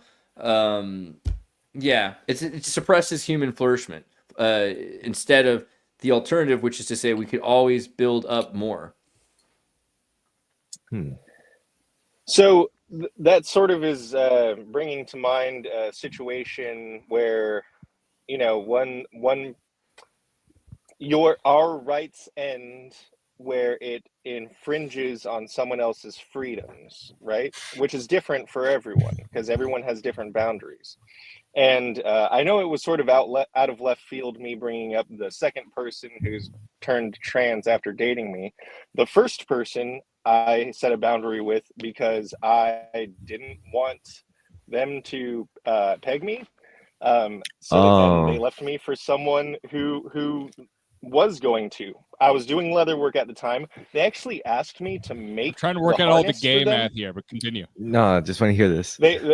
So they asked me to make the harness for them, and I very heavily considered doing the clone-a-willy, so that way when they were pegging this new guy that they left me for, they were going to be using me. But that's a different can of worms. We don't really have to unpack all that. But the moral of the story, I guess, would be their personal freedoms not coinciding with ours. Also, the divergent nature of like people living their truths and heading in different directions. I feel like that sort of mirrors where we're going. I know that, you know, everything becomes crabs, but maybe we're going to diverge into different kinds of crabs, but there's still going to be that divergent sort of like these crabs will have this kind of philosophy or approach spirituality in this way, and these, you know, crabs will will look like coral or something, you know, and they'll live like the trees or whatever. They'll learn how to photosynthesize. Crabs and pegging. Nice. Yeah, I'm saying I'm the photosynthesizer, And Deadpool. and they're more of the colonial. Yeah. Well, yeah. Pegging has now entered the Disney universe, apparently. No, that's No, it rough. is. I mean, That pegging happens in the Deadpool, the first movie. Yeah, it's in the What's first Deadpool movie. so what would you say to the idea that you're into like chicks with kind of like a masculine bent about them? Like not like physically. I mean like spiritually maybe, you know? Energetically. No, for sure. I think that me personally even sort of stand at the crossroads of many different races or sort of like gender expressions or even spiritual leanings. You know, it's like as many sort of like a lot of my tattoos are influenced from like biblical imagery, and both the light and the dark or whatever, and I'm trying to sort of like synthesize those ideas in the way that I approach things, and I think even characters like Christ have a sort of like feminine and masculine qualities. So Well, and so what? Yeah, no, I yes, I was gonna to a certain degree, I do have a history I of. just want to say, no, not that one. Sorry. Pegging is not Deadpool. new, isn't new for Deadpool, but it is new for Disney. This is factually incorrect. If you go back and you look at the earliest Disney cartoons, maybe you wouldn't quite call them pegging, but the idea of like a fanny being revealed and being poked is constant in the earliest of Disney cartoons. It was one of his. It seems like maybe my only accusation against Disney is he seemed like a little too into pegging, perhaps. But maybe this relates to this earlier comment I was making, talking about this. Stop backing oppressive regimes. Start empowering radical progressives. We don't need to defang states. We need to take them from our enemies, right? Take those states and give them to our new friends who appreciate and embrace women's rights, hula hoops, and roller skates. And, you know, you could say this about the Middle East, but you could also say that about your women, right? And like your time. Yeah, like your time with women made sense to spend when you're doing leather working with people that are into, you know, a wild, creative amount of thought. But also, you ended up, I think, transmuting that energy with a wife, or you know, I don't know if you could. You're married, right? Technically. Yes, yeah, and you know what? It was like a lot of those old relationships were unresolved mommy issues or unresolved daddy issues. You know what I mean? I was seeking out. I wasn't seeking them out consciously, but maybe some subconsciously, I was looking for. You know, the approval of my parents through these toxic partners and partnerships I would get into where my boundaries were being tested. And it's like only after I was able to learn how to set boundaries with my parents in a healthy adult way was I able to sort of like transgress the cycle of attracting those types of partners into my life. And you know, the more self-actualized I got, the more I was able to meet someone where they were, and then, you know, live happily ever after. Yeah, that's good. That's a good thing. I applaud that. I like that this is somehow one of our oldest memes, and like it relates to the monogamous lobster that is Andrew Vega. Well done, sir. Well, I guess it's a myth, though. It's a myth. No, it's not a myth because you've become the real thing. That's the point. It's a myth in the past, but starting today, it can be the truth for the future. That's the idea because of the Well, I mean, telescopic yeah. nature of evolution. Yeah, perception shapes reality, right? Even if you're perceiving things the wrong way, you could perceive it the wrong way until it becomes real, right? Hard to know. Right. Hashtag vapor Sharia. That's kind of the point. Yo, by the way, I think I've committed to starting a terrorist blog if you guys want to like contribute to that. And also, Andreas, I think like a good ecosystem to work out would be to like me watching your videos and then writing about it. And I'd be like, oh yeah, Xirtus posted another interesting segment. Yeah, we today. need a rebirth Vice, basically, just better and like less controlled by the, or more controlled by the, who knows, basically. APM magazine, is that what's happening now? Yeah, that'd Oh be my sick. God. I think that's It really could why happen. I'm learning graphic design and typography. I do want to set up something like a zine. I was You talking think about it with you're- Andres. You think you're Sisyphus, but you're actually the fuck ass boulder. That's what's going on. I feel like. What a villain. Is Uh, it a villain, though? Is the boulder a villain? Like, No. they're just doing what they're The trying villain- to do. There's no, Boulder's not a villain at all, actually. I think in a lot of ways the Boulder's totally decent. It maybe, oh gosh. Are you saying because the Boulder is created by God, it's a part of God, so that God is the villain? Then yes, in that sense, this is the struggle, and God needs to pay for their sins The against boulder's humanity. just following orders, right? Right. It's just part of the mechanistic dynamo. It's a slave, right? Mm. True, but then so is man, and man is a slave meant to be free. It's just a chill boulder, Mythoclass says.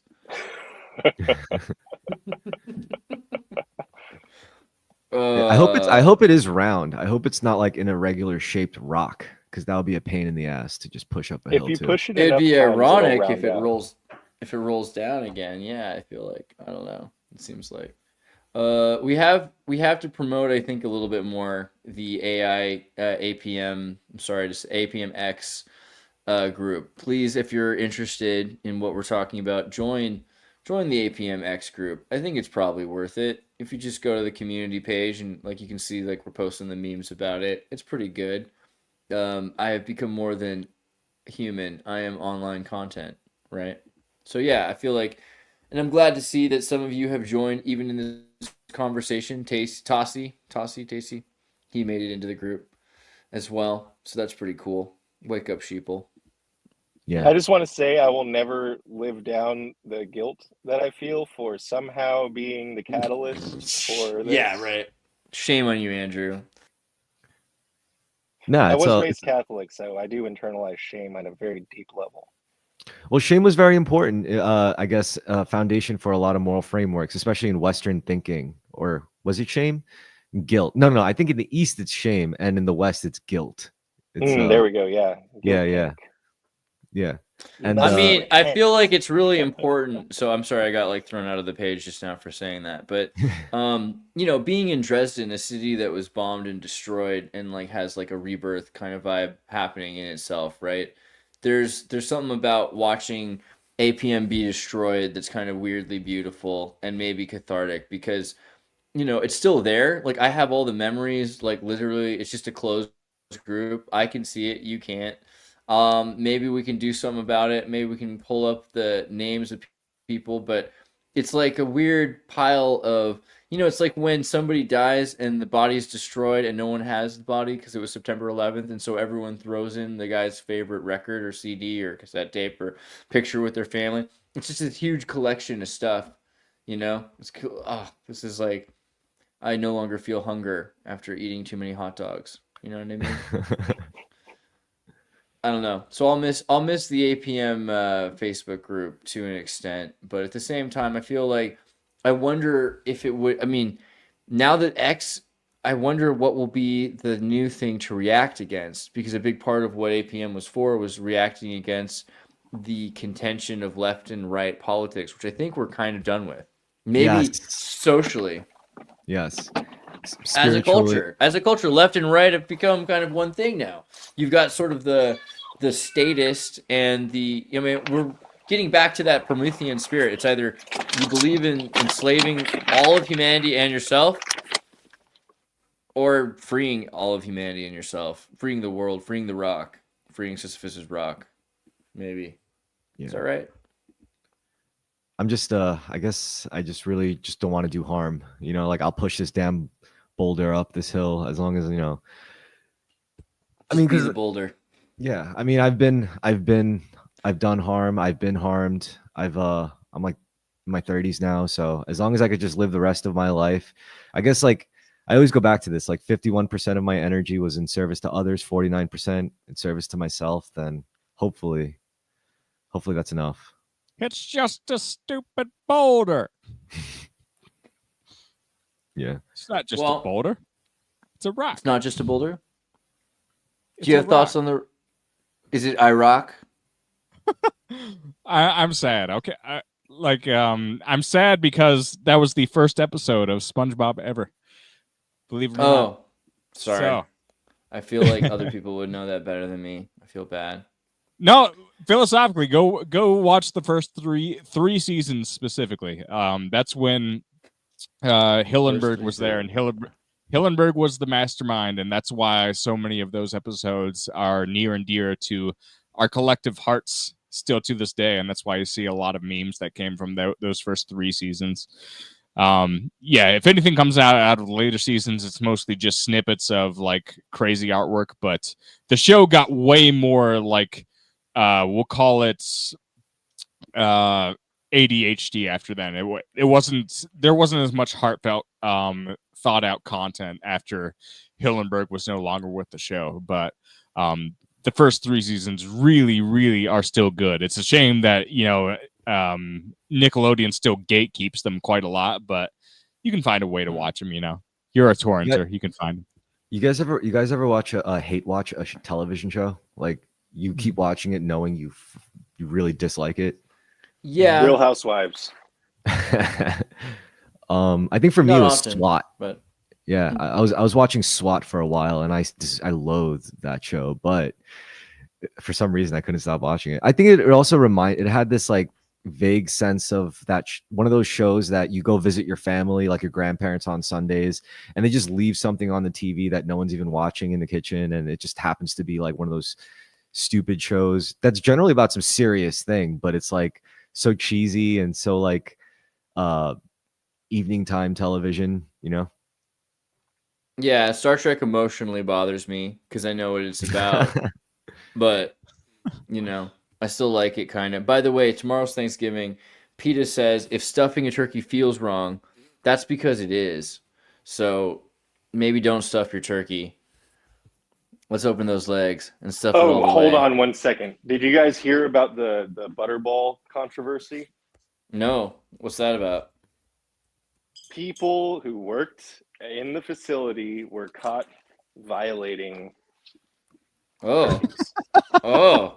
Butterball facing Thanksgiving turkey boycott as a disgusting sex abuse allegation resurfaced. Gut-wrenching footage of a Butterball slaughterhouse worker torturing and sexually abusing turkeys has sparked outrage before the Thanksgiving as news of the horrific act. Whoa, really? Oh, no. Pre and This guy, post-mortem. Butterball employee, dude, living turkeys. This guy did living turkeys. What was his Okay, name? just when What was his name? I don't think they say his name. Why? How could they not say his name after So that? we'll never know the ethnicity of the man who violated the turkeys. Well, it was in Arkansas, so I mean, I imagine in Arkansas. I don't know I don't make any assumptions. That's why I wanted to know. Yeah, good point. He was Scottish. Just like regardless of what he was in Arkansas, like chances are like he was inbred. You know? Imagine if he was I'm just kidding. Imagine if he was like a Chinese guy, the one Chinese guy in Arkansas. But this is I always for wondered why 2000 Butterball Sorry. turkeys were so sweet. Now we know.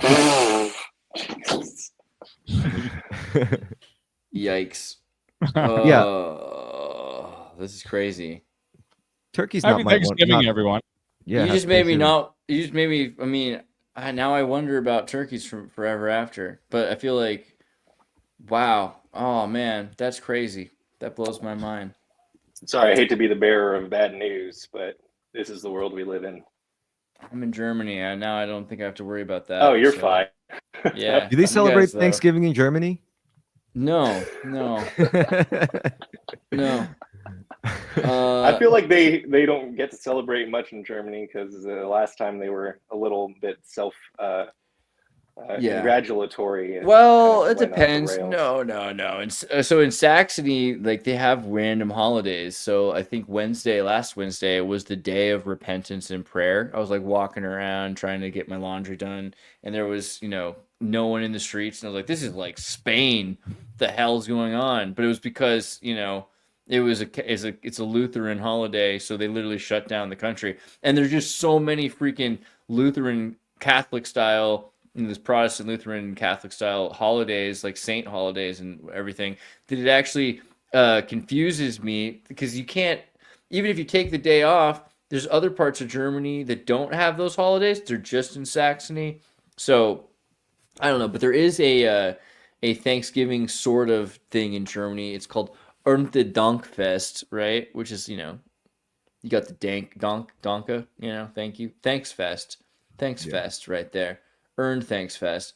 And I think this is the first, it's Black Friday or something like that, right? What is it? The first, what is it? When is it? When is Earned Thank Fest? It's like after October or something. I don't know. When does this happen?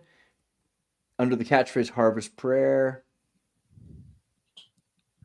Dude, I have no idea when this is. It's probably like, it looks like pretty similar actually, right? That looks pretty much like your same sort of American Thanksgiving thing. I've always been enamored by like non-conventional manifestations of like a Thanksgiving celebration.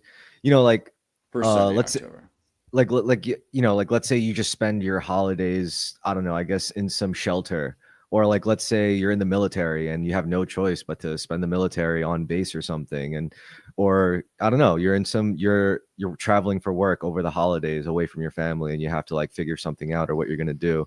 And I've spent a lot of holidays alone, and it's kind of like almost cool in itself, like a couple, like once every twice like a year, I just want to do like nothing, because it's like so exhaustive. And then you go out at night, like on a holiday, and then it's like a different world, where everyone's inside and you're just roaming the streets on a holiday. It's interesting. It's kind of like COVID. Yeah, holidays are pretty cool for that, because then everyone's out of your way. That's true. I miss COVID for that. Good point. Yeah, so shout out to all the people who can't be with their families for the holidays. I hope you figure something out and just chill and relax and have a good time. Oh, I love that. See, I'm more of a spend my Christmas with the Jews, having Chinese food. That's my favorite tradition anyway. My mom's so obsessed with Christmas. And it's tiresome. It's so predictable. You're like, nah, I wanna see what the rest of the world is doing on these days. Yeah. I don't know. Do any of you know someone who was born like on or near Christmas? Totally. I've got some good friends. Isn't there just like, they all have that thing, that chip on their shoulder, you know what I'm saying? Totally. From the, However, I like to hang out with them on their birthday, usually. Almost all my friends who are born like 23rd, 27th, 28th, I like all those December kids. They're pretty good. They're pretty good people. Capricorn. But okay, I want to make sure you guys get your chance to have like last words stuff. Maybe Vega, do you want to start with anything you want to say? I've already said too much, but again, it was for the lols, as the kids say. I don't know, but I think it's worth studying what you said. I'm gonna wonder a lot about pussy pockets and all that, pocket pussies as they're called. Yeah, I had to, you know what I mean? I try to ground the conversation with some crudeness, but yeah, no, it's I just these past couple days kind of dealing with the fallout of this.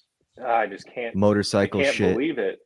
Well, that too, but I mean, it's like it kind of culminating with this because it was such a great outlet on a admittedly dying platform, and uh, sort of I don't know, just put the blame on me, y'all. I really apologize, and just to touch on there's absolutely nothing about Mussolini that's great. I went to Rome.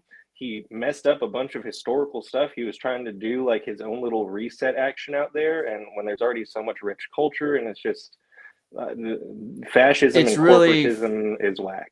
Period. it's really ironic that you're like, of all my friends, of all of the people from that group, that you're the one who has to say this about Mussolini. Like, no, obviously you feel that way. It's just crazy because I know actual people that love Mussolini that have been allowed to exist, and you come along and criticize Mussolini, and then you're the one, of all the people, you're the one that they're gonna give trouble to.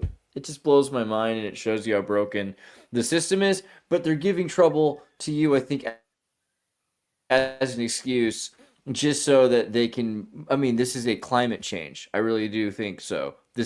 They're separating Blue Sky Social and Facebook people as much as possible. They want to keep the little demographic they have left, and they're going to keep us from tainting their supply, right? I think that's a big part of it. Having said that, though, please, just remember we got this whole thing going here. Just keep posting.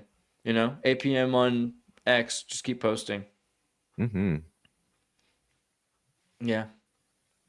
Do it again. That was cool. You're like a flight attendant. Hot. Okay. All right. Okay. So, Chris, you wanna Sure. give us a thing? Okay. In the spirit of Thanksgiving, I just want to say, well, thank you, Andreas, for letting me on the show so consistently. Merry Christmas, Harry Potter. Sorry. Yeah, I also want to thank the people who watch who from that subscribe to my channel. That's really cool. And yeah, I'm just thankful. Thank you guys for watching. Dude, that's cool because it's like Thanksgiving. See, he's really thinking about it. Okay. What about you, Kurt? You have dreams. You have thoughts. You have words. I'm buying Andrew a strap on for Christmas. Cool. But now he's a dad, so he probably can't use it. You have to be, I don't know.